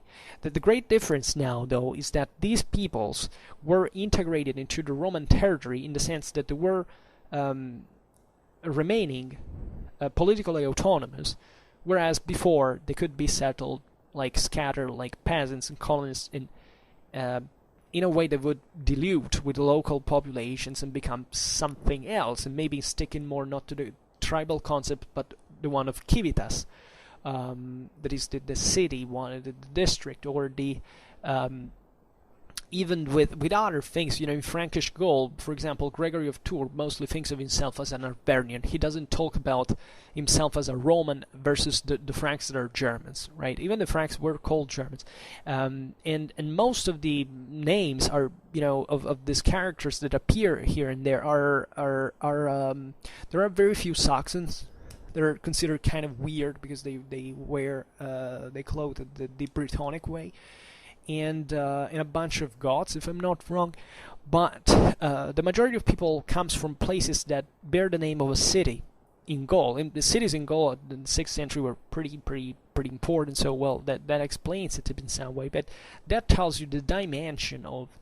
So, in my videos, objectively, I did concentrate most of this grand history, like, in fact, these entities that, the larger the entity you talk about is, and the more approximate you have to be. This is something that happens with every single historical context, not just with the migration era. So it's obvious that I reasoned mostly in ways that emphasize the idea of a continuity of a large heritage that is large as much as the territorial, the political, let's say, territorial powers, let's say, that are formed during the migration era. If I have to explain the Franks, the Merovingian kingdom, the Visigothic kingdom, the Longobarд kingdom, I have to explain what the perception of those peoples at that point was, because objectively these polities at one point had even an international role. They had, for example, to perceive themselves compared to Rome. For example, the Visigoths, that didn't call themselves in this way, but in the 6th century had adopted the term Visigothi in the diplomatic relation with the Byzantine Empire, because that's what the Romans had called them, right? Usually, right? It wasn't even a strictly, let's say, Byzantine thing. It was mostly an Italian thing. It had been called by Cassiodorus, but that's meaningful, because that tells you that the Visigothic monarchy had somewhat to acknowledge and to wonder what their ethnic legitimization, in a certain sense, was, right? Given that objectively these peoples all shared this very strongly martial culture, and this is something, for example, that is strikingly homogeneous in ways that emphasize enormously, of course, the pride, the strength, the valor of the warrior, like the fighter, the horseman, the individual champion, the single combat, things like these that also the Romans had, because deep inside, these were all kind of the same peoples, if we want to really brutally generalize. You can easily see how you can change this degree across the spectrum, all depending on which side of the story you want to stress, right? So anyhow, this process of historiographical construction of the German identity that seemingly took form largely during this period of the 4th to, in fact, to the 7th century, let's put it this way, is paralleled by all the heroic memory that you find in the sagas. The sagas talk about individuals like Theodoric the Great. They talk about the Huns, they talk Attila, the Burgundians, they talk about Ethius even, they talk about Albvin. They talk all about these great conquerors that evidently had been perceived as worthy figures within a range of ethnic commonality, right, that might have not been fully rationalized, because not even at the time the memory of these events that had survived into these peoples orally and eventually to be written down into the 13th century with Snorri Sturluson, the sagas, etc., had to remember those times as the moment of great exploit of these peoples, which for a martial culture is enormously important. The more I've read about these populations in here, the more I demolished, let's say, the impression that these peoples were compromising with the Romans.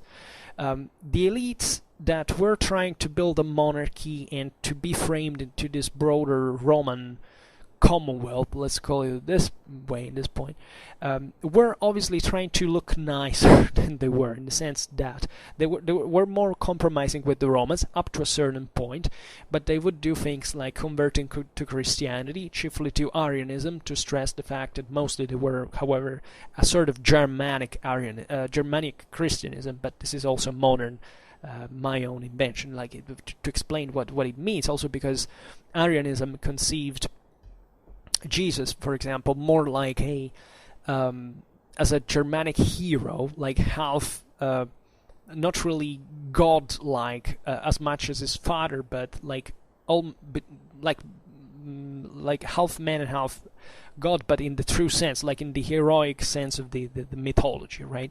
And they would agree, but they would deal with the Romans essentially. They would also respect their communities. Think about Alaric, that sacked Rome and still was very moderated, even after that Honorius has massacred en masse the Gothic women and children a few years before. That's a big deal, because it tells you how reverent and how intelligent, in this sense, the Germanic elites were. But then there was behind this, especially among the freemen, the middle classes, this very strong and hardcore of Germanic, as we call it today, but this martial, pagan, warlike, even violent and even cruel culture, for which that was based on the contempt over the vanquished, that looked at the Romans in very different ways from which the elites did. And the middle classes were sometimes, eventually when they were exposed with the Roman populations, also for anything for demographic reasons, these were a few tens of thousands, maybe 100,000 at a time, these confederations, people settling in Roman provinces of millions of Romans. They were also Catholic, by the way, at that point. And it's obvious that they would vanish at one point, especially for the coercion means of the time. That how do you control a land if you put it with millions of people, but you put it against you, that you have just a few tens of thousands of warriors, but it was a really, if you look at their art, look at Longobard art before they came, as soon as they arrived into Italy. I mean, these guys represented, people with, torn apart by this giant universal snakes, pieces of, limbs here scattered here and there, an extreme violence, a world that would be extremely interesting to psychoanalyze, because it was all about war, bloodshed, massacre, pride, valor. It was literally all about that, right? And you understand that this world doesn't have the intellectual means to rationalize a shared identity. But find me in that point, in the Italic population, for example, in the Gallic population, where is that substratum of, equally, tribal war that had disappeared? These were provinces, regions of Europe that had known full sedentarization, urbanization, solid agriculture, and a pacification of the local that also would in fact absorb the Germans in that sense, and the Romano-Germanic relation is actually splendid, because aside from all the violence, all the difficulties, etc., it was a moment, it gave once again kind of stability to Europe. The late Roman times were pretty tough times, and not just because of the Germans, but sometimes mostly actually for the internal Roman fight. A rule like one of Theodoric, for example, was definitely much better in the Italian peninsula than one of the last Roman emperors. There is, I think, a complete historiographical consensus in this today. So what I'm trying to say here is that those values were probably not recognized. These peoples were, of course, knew that they believed in them, how they believed in them, but surely an average Germanic freeman, an Ostrogothic freeman settling in the Illyricum or in Italy, would know basically nothing about the Longobards, right? Maybe they they found it at Tagine when they fought against the Longobards at one point again with the Byzantines, but they didn't know about a Frank, they didn't know about a Saxon. Yeah, of course, maybe they back in the day, in their memory of their mythical past, they knew that they I don't know, there was an ethnonym or something that recalled the figure that had represented the specific tribe, like the Vinil and Bandil, for example, between the Longobards and the Vandals, for example.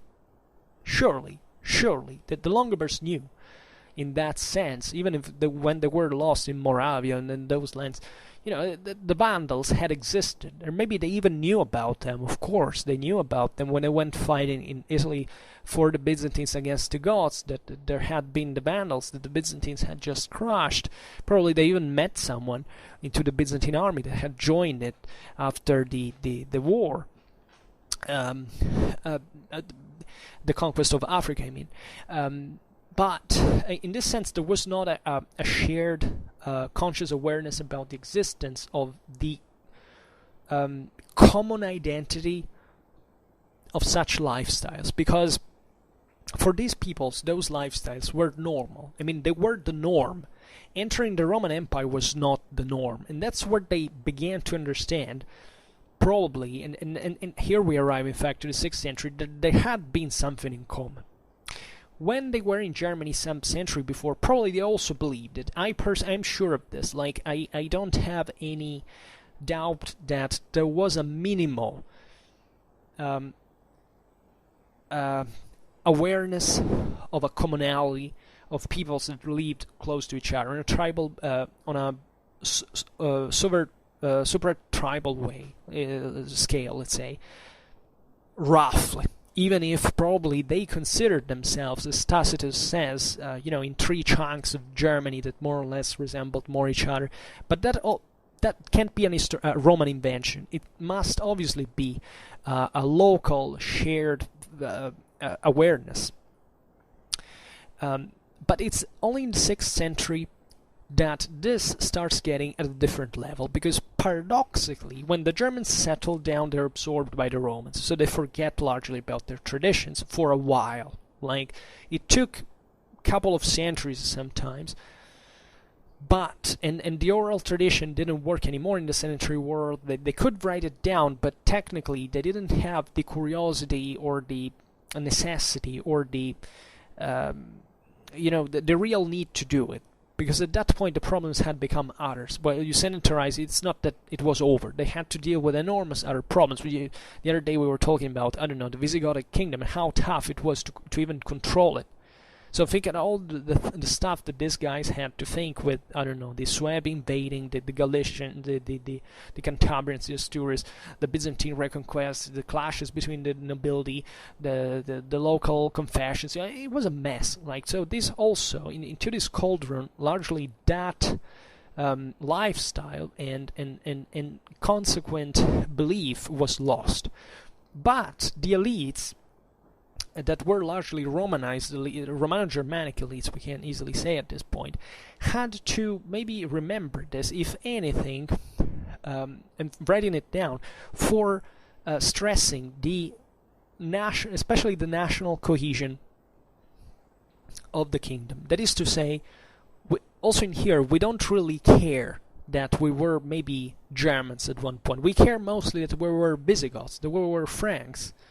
That we were, with the Franks it's a bit different, because actually part of Francia remained largely Germanic, especially in the east. Like the eastern, the Austria, Frankish Austria was largely, akin to bordering Saxony. Like they were basically the same thing, even if they hated each other guts. Like, but that tells you well even how the ancient Germans in fact dealt with each other, right?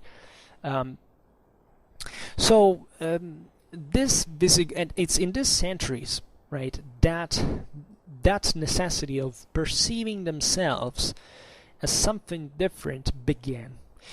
Also because now Western Europe, objectively, was dominated by Romano-Germanic kingdoms, while there was a Byzantine Empire there that did something else.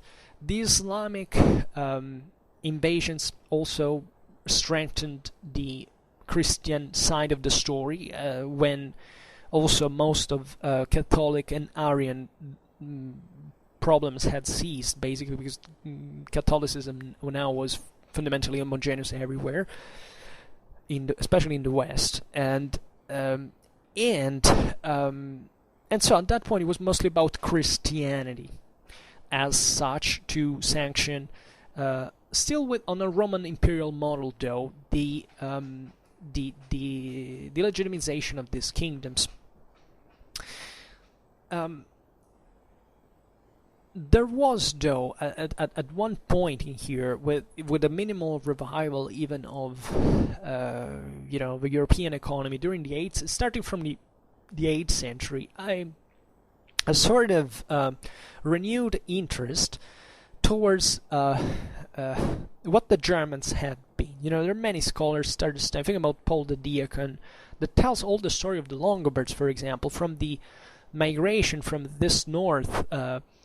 That is, we think, is Scandinavian, that is strikingly accurate even in terms of timeline and geographical denomination. The Longobards in this sense represent the single most important Germanic people for our understanding of in fact of those times past of the migration era, because they are they were the culture that had given less up to Germanism as such, that is, to those military models, right? Partly this is true for the Anglo-Saxons as well, but the Anglo-Saxons didn't have a real national cohesion. Like, there were many different groups that at one point just needed to stress their British, let's say, empire's cohesion, like literally a British empire, because the Anglo-Saxons believed that the British Isles had to pertain to them. At one point, they claimed even some interest towards Norway. Interestingly enough, that was later on. While the Longobards were a unique ethnic group, juridically meant. Like, they were a kingdom. They had a pretty well-functioning public administration. They had that had been built, though, even though they were Romanized in practice as well in language, for example. They had maintained basically a purely Germanic institutional asset, while the Visigoths, the Franks, had kind of winked at the Roman prerogatives that had been entrusted to them by the Byzantine Empire, all this stuff. The Longobards had been uncompromising. They didn't feel themselves to be part of the empire, that they were ruling on behalf of the empire. They thought of themselves to be Longobards and nothing else.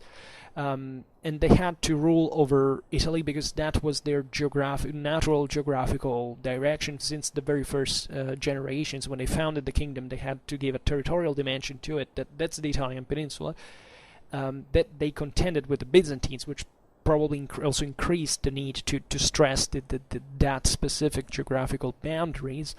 And that tells us a story that, together, for example, even with the Edict of Rotary, shows us a Germanic load. It is basically the most Germanic of all the Romano-Germanic, like of all this kind of because they put it written down. A very old, like with their law, they didn't wrote just the law itself, but they attached to it the past memory of the Longobard people, and also their monarchy. Actually, here we don't have time to digress excessively, but that tells you how that's the single most beautiful example of how much that people actually found his own raison d'etre as a power into their origin that can be dated back to around 100 BC. And I'm not kidding. This is widely known by every historian. I can quote you all these specialists, all these scholars, the prominent scholars, because it is literally what we have. And that's why I was stressing before that all what you find into the history of the Longobards people, the history of their mythological origins, which is half mythological, but it's basically historical as well, coincide, in fact, in terms of timeline and geographical dimension with all we know about what happened in those places, in fact. From same Rome, the Romans at the time of the 1st century AD confirming that, right? So it's sometimes difficult to say, even first of all, we shouldn't make generalizations. Like, if you talk about the Goths, that's a wholly different matter, because actually the Goths seemingly were patronized by the Romans at the point they wrote for them even part of their history, adding many ethnographical cliches, and by trying to nobilitate especially the Gothic monarchy, etc. So it's a bit of an artificial thing, but there is no need to presume actually that even in the case of the Goths, they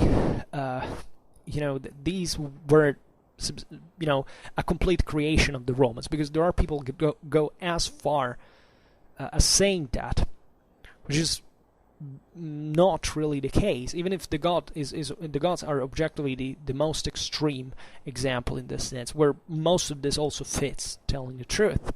But in terms of Traditionskern, it's still amazing that, in fact, that people like the Goths that were so massively mixed with other peoples like the Sarmatians and other, probably even Proto-Slavs and even Turks and whatever, they still maintained their Gothic Traditionskern, right? And that's amazing.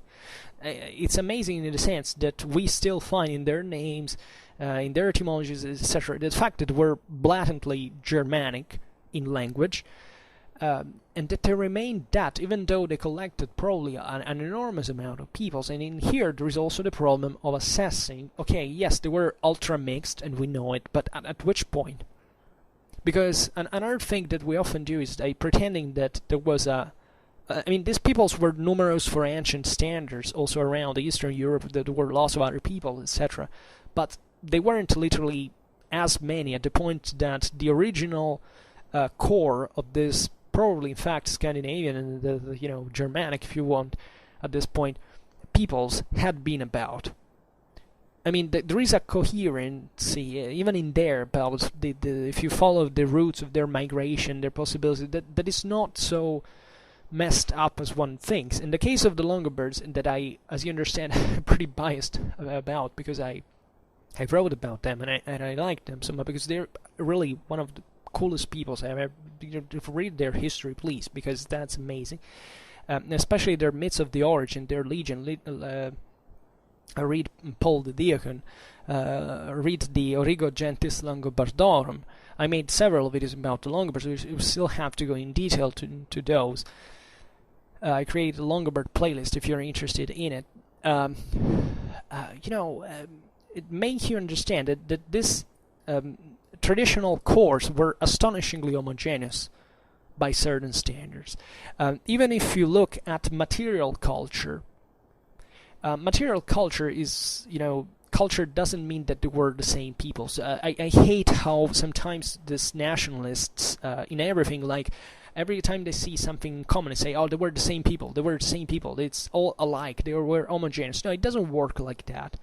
But objectively, consider this, that with relatively massive archaeological evidence for those time standards, if you can tell who's who in this area of the Rhineland up to the Elbe River and beyond, in part, because it all belongs to the Frankish, Thuringian, Alban material culture, well, that tells you something.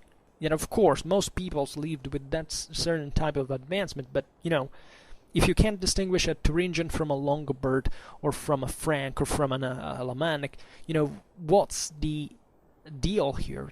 These were peoples that also shared a common lifestyle, at least. With the Goths, it starts changing, because the Goths had acquainted other people, so they're kind of more distinguishable, even their jewelry, their other practices. But for this broadly Central Northern European peoples, well, there are things that matter objectively, that make you see a shared commonality, right?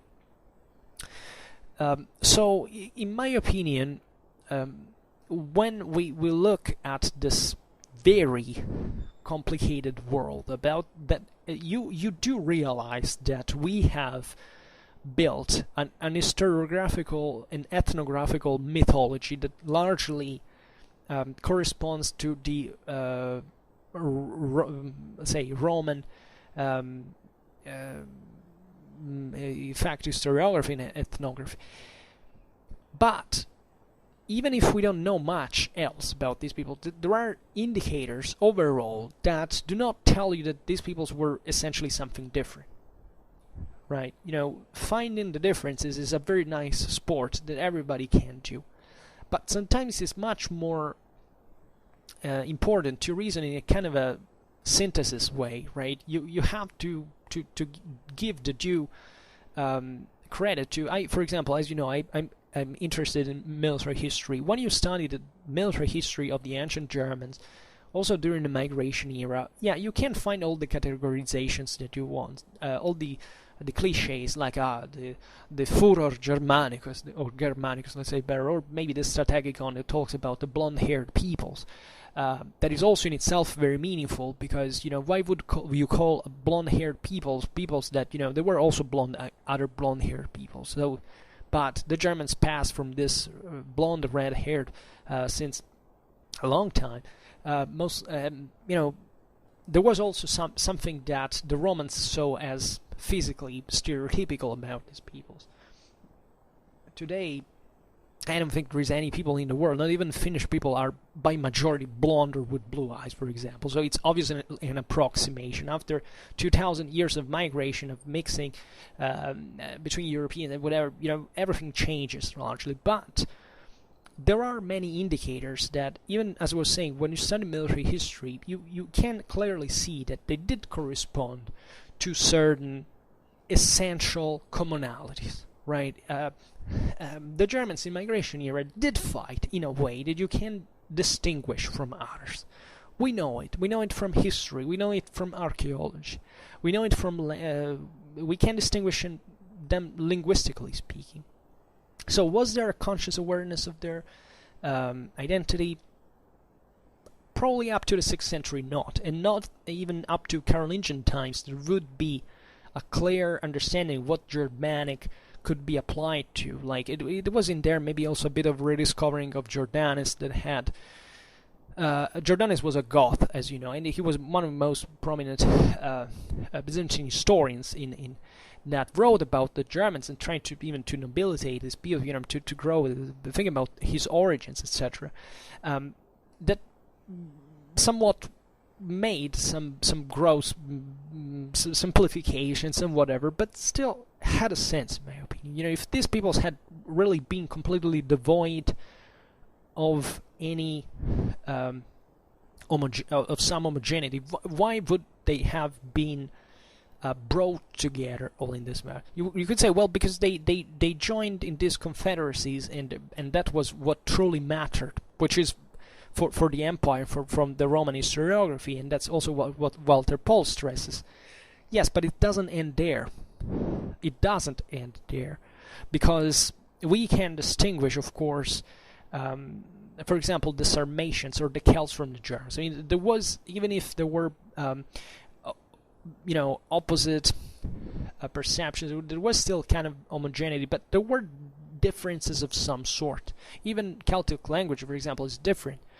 The Celtic declension is basically the same of the second Latin one. Even the analogies between the Italics and the Celts are something that have been somewhat nobody talks about, because the Romans themselves, for their own ethnic pride, said, we are different because even we look different from the Celts, right? They were these terrible ancestral enemies of the Italics. And of the Romans in particular. So we have to stress the difference, but by other in degrees, we know that the differences were actually pretty small in relative terms. there are, and I think the geographic dimension is important. Like, think of all these peoples that when they migrated into these areas of Europe, they of course settled into different climates, into different territories, into different basins, with dividing mountains, seas, etc. And they settled down in places where there were other peoples living before, right? It's obvious that the Gauls migrated into Gaul. They found other people living there that characterized, and we know it. If you look at that video I made on Celtic totemic animals, you can see there how Gallic culture kind of evolved because it was that geographical area that is objectively a bit kind of different from the rest, and that has obviously worked as a container, as an isolator sometimes of people that start living kind of in a similar way, speaking in a similar way. The same goes for the Italics that migrated into the Italian peninsula. There were other civilizations in there, and yet they can't. What is fascinating about this process, by the way, is that the Indo-European languages, even though the demographic dynamics were relatively different from the migration era later on, but they took over the local dialects, for example. I mean, of course, we know a few about them, but if you study Indo-Europeistics and you compare all the various terms, you realize that the differences are very small. Like, you can find correspondences between Latin and Vedic, Sanskrit, for example, that are embarrassingly, astonishingly high, just like with the Germanic languages, etc. But still, you can differentiate them, and these differences start from a geographical difference in location and base of environment and everything that it entails, right? So, and humans of all over the world perceive themselves in such ways. So, even if they're not aware of maybe the existence of someone else, they still can be observed as conceiving themselves within their own culture, which is very important, which is a concept that only as an external you can understand. I mean, how do you think the Aztecs framed the Spanish that arrived in the 16th century? Well, they were literally unknown to them, and yet the Spanish had the civilization to frame them in a different way, with all the distortions and all the problems of interpretations. That there are enormous studies about this, but still, meeting the other and trying to understand that this is different. So I'm personally convinced that the conscious identity of sort, I can't say ethno-linguistic, even if there probably was by a certain degree, was separable from more than a Roman identity, I would say, from other ethnical identities living within the Roman Empire, that naturally grow as more similar to the Romans ones when you have to deal with a Roman state, with a Roman army, with a Roman administration that naturally deals with you, right? The Germans dealt with the Roman Empire. They believed, especially, that the Roman emperor was like a chieftain, a parallel to their chieftains, like, so that when he died, while the Roman administration lived on, also because the imperium conceptually lived on into the hands of the Romans, from their perspective, the Germans thought of themselves as, saying, we have to make a deal with the new emperor because it's a different person, and we don't trust that these guys, that the empire remains from the sky in the hands of these guys just because they sit on a throne one after another. They have to earn it, right? They accepted only gold, the ingots that came from the Roman fabricate. There was all, the Germans were clever, and let's also, this is very important, never think, even if we don't have any direct evidence, that these peoples, even in their more primitive stage and in the early empire, they didn't know about Rome and what it was like. Leaving aside that the Romans educated the Germanic aristocracy in Rome, like Arminius was raised in Rome, notoriously, these guys knew pretty well what Rome was like. but we find Roman artifacts up to the Urals. And what is interesting is that the Romans didn't even know that there were the Urals. The Romans ignored the existence of Russia, geographically speaking. But those guys didn't ignore Rome. Of course, they didn't understand fully what it meant, all the civilization, accomplishments, etc. But they knew that it was something big. And for those time standards, those were the guys who ruled around. And so believed the guys living in Scandinavia. So, and even human mobility. Never underestimate human mobility. This idea that more or less there was a common Scandinavian origin, I suppose, I believe, was perceived. Because certain behaviors, certain dynamics, even these guys that arrived into the Roman army, serving, and then coming back home, well, of course, it's because they had their home there, but these entire peoples, when they were crushed, like the Heruli, came back to Scandinavia, and they weren't the only ones, by the way. Sometimes it can be a picturesque idea. Some say, well, this is a pretty tenuous evidence because we know this because of a Roman source, right? Yeah, that's true as well. And that's why we have problems literally with everything that's been written in that sense. But why do they point towards that direction? Is it just an ethnographical cliche, like they all had to come from there? Or is that really a commonality was perceived? Because you see, even during the Romano-Germanic times, eventually in the early Middle Ages, there were common practices that were shared by the various courts. There were evident military, this Germanic, say, tradition. Like the various kings sent their princes to receive manhood by the cut of their hair at the hands of the more powerful king, between the Franks, the Longobards, the Anglo-Saxons. It was done extensively. These weren't considering themselves as they were considering themselves now as different, but they were understanding by that point they had some shared origin. Where this was inflated by the recovery of Roman ethnographical sources that stress the Germanicity, it's plausible, but at the same time you realize that these customs were already there before, so there must be a link between the two things. There are other interesting considerations that we could make about this. For example, the same name of Germans. The Romans called the Germans Germani, right? And as a people, right? Hence, it was not like, for example, the Latins took the name from Latium when they arrived. We don't know what the Latins were. The Indo-European population came likely from Central Europe, Eastern Europe at the time.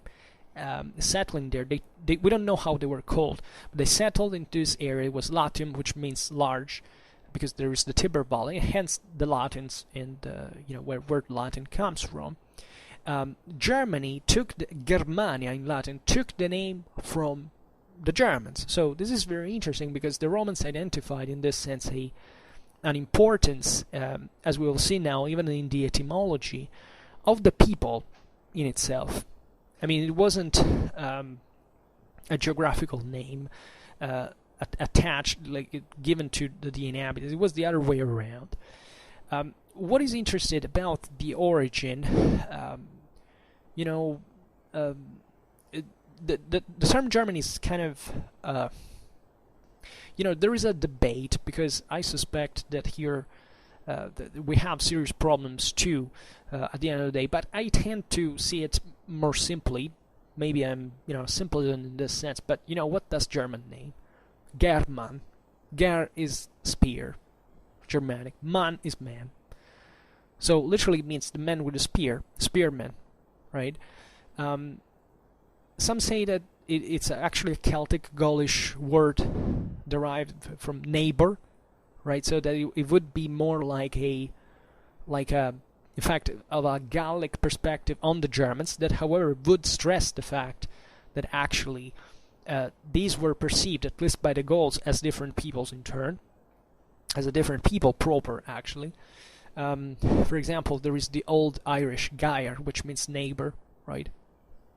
Also noisy, compared with the Old Irish garim, which means to shout, to loud cry, and we know perfectly well what the Germans were famous for, these shouts, these chants before the battle, that were actually not just for scaring the enemy, but also there were spells, magical formulas, ceremony, like songs, carmina, as Tacitus puts it. But actually, I think that is more related to the Old High German ger, which means spear, right? And it might have originated as the name of a particular tribe. For example, it might have been that, I don't know, it was a tribe that had strong spearmen, like just a banal example. But I think it's a bit too technologistic subdivision. I think that the spearman, in this sense, was the average man, right? Saying spearman means literally, in the Germanic prehistorical context of the 1st century BC, to say man, because the warrior is a man and a freeman, all in one, and that's what it is all over Germany, of what we call Germany. Hence, why did the Romans call these guys Germans? Because, I don't know, maybe Roman merchants went there and they started talking with the Germans, and they were talking about, I don't know, the local political and military events, and these guys said, oh, there are so many Germans, meaning a spearman, that guy sent who had other spearmen, hence they heard German, and they maybe start calling them Germani. I presume this is merely speculative, but why not? Like, what's wrong with this interpretation? It's perfectly very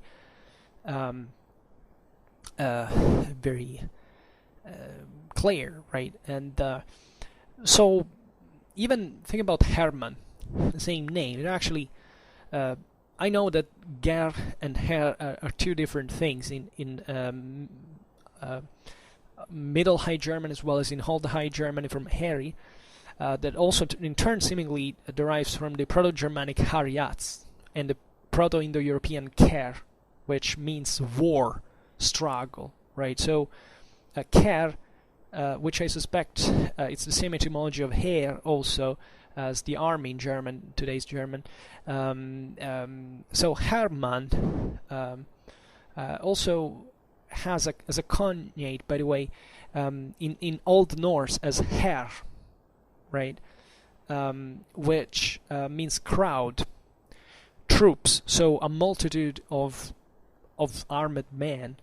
Hence, also in Danish, Her, troops, or in Gothic, Harries, which means army, host. So you see, these are all ethnonyms that you don't find in other, like, we've seen that in Celtic perhaps it was something closer, because the Celts had come from the same Germany, but let's be honest about this. Here there is a strong commonality of certain concepts that are as primitive to make you think that probably they did lack, until they weren't brutally exposed during the migration era to this strong diversity that existed in the other rest of the empire. Especially, it was a much more complex, developed, stratified society than their own, right?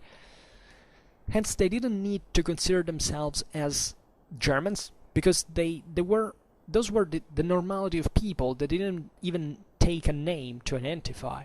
That's what all humanity was, basically. And yeah, there were others, but who cares? Because as long as you stay in Germany, that's what you have. You know, that's your those are your horizons. You don't need to know or to define better.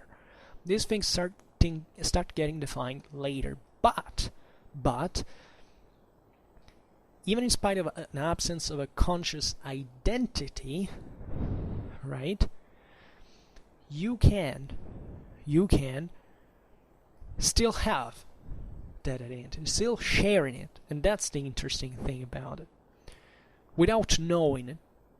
So, in my opinion, and this I think is a fair answer, because I thought about this. I mean, when I was asked this question, I stopped for 1 second and said, objectively, I have to give an answer that makes minimal sense, And I presume that actually the answer in itself is easier than it seems.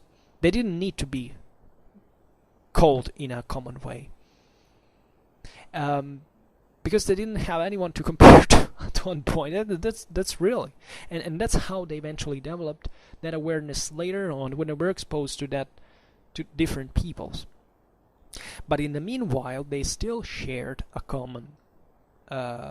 some common elements that are broadly cultural, linguistical, spiritual, even partly genetical. I mean, we know that the Roman stereotype, ancient stereotypes are kind of ugly sometimes, but it's kind of flattening. But hey, the myth that the German was big, tall, and fair, it was something that the Romans put around, and we found, osteological evidence tells us that Germans were tall, but they weren't that tall like the Germans, that the Romans said. I mean, there wasn't much of a difference, especially later on when the Romans, integrated peoples like the Celts and others. But not even the Italics actually were short, as we sometimes it's thought.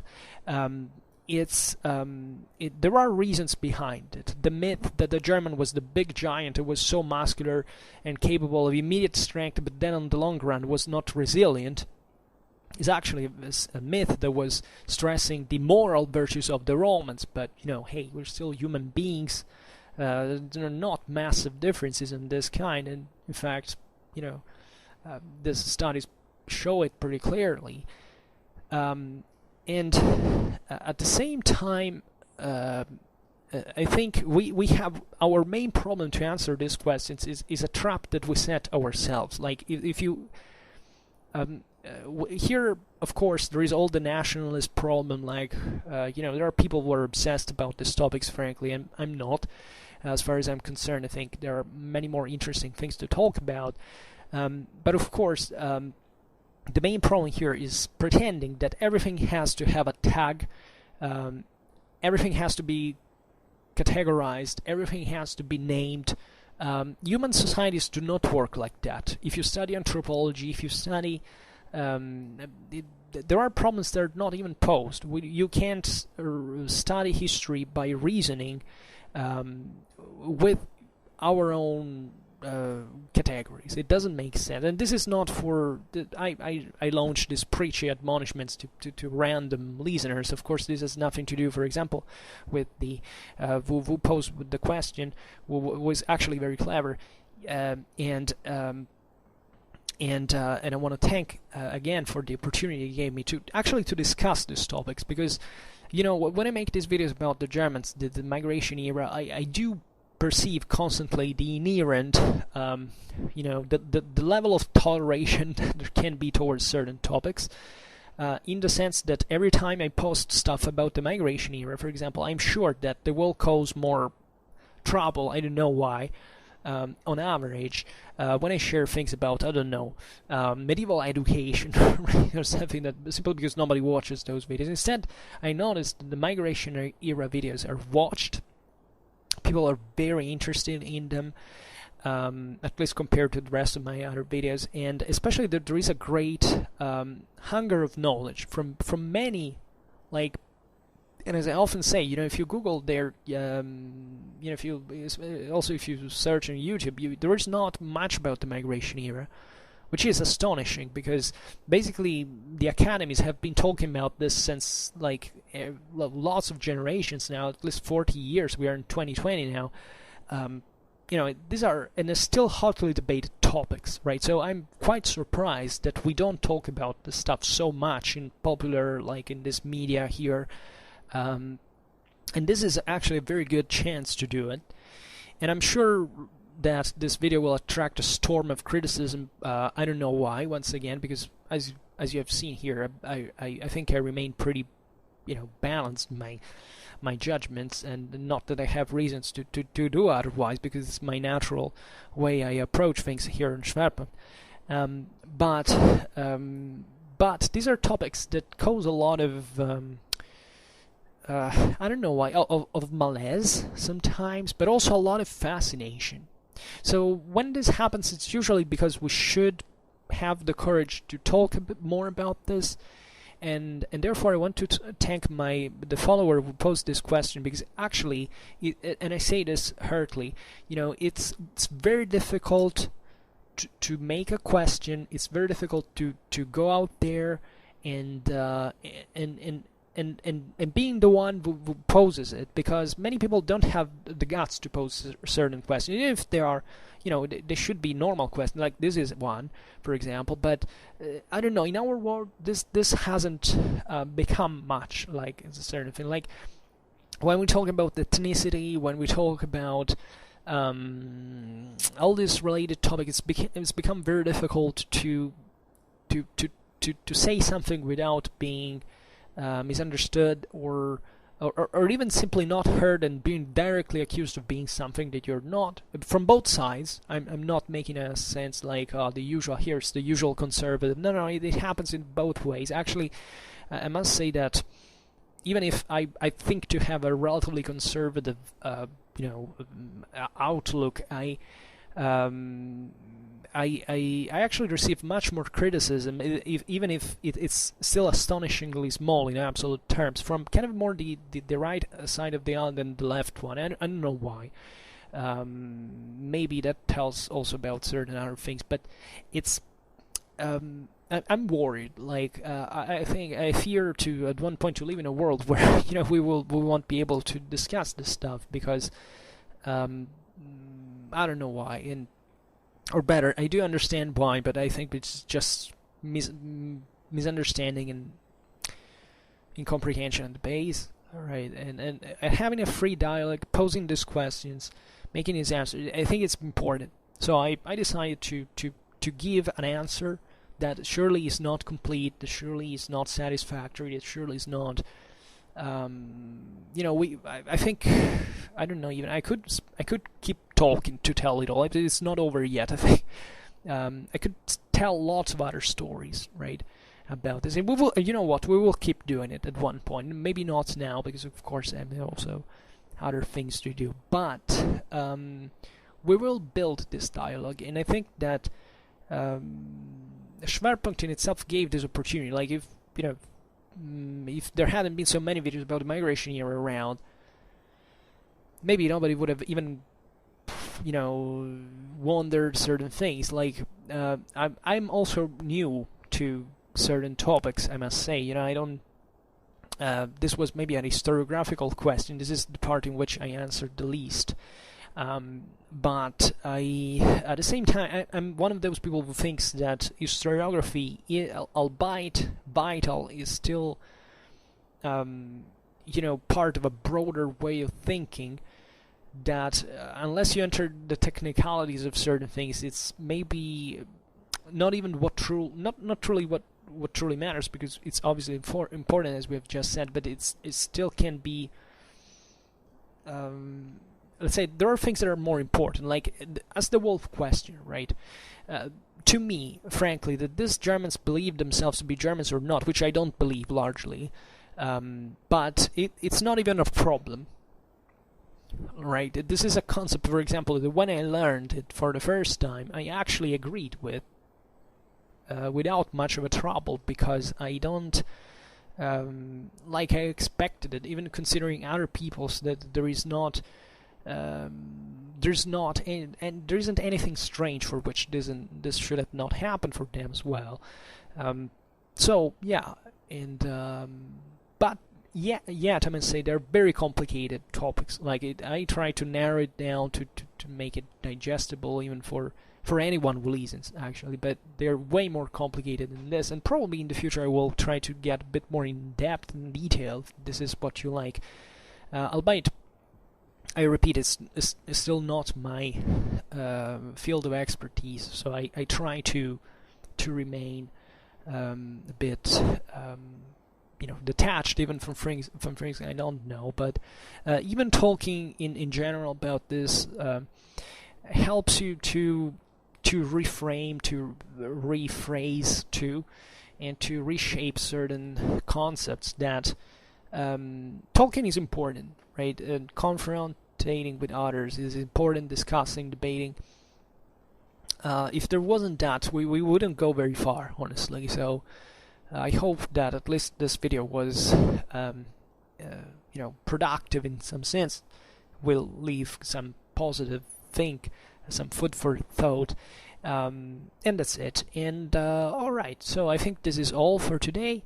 I hope that you enjoyed this video. If you did, please share it, otherwise leave a like or subscribe to my channel if you're interested in my upcoming contents. And for now, I thank you heartily for listening to me. I wish you a nice time and see you next time. Bye.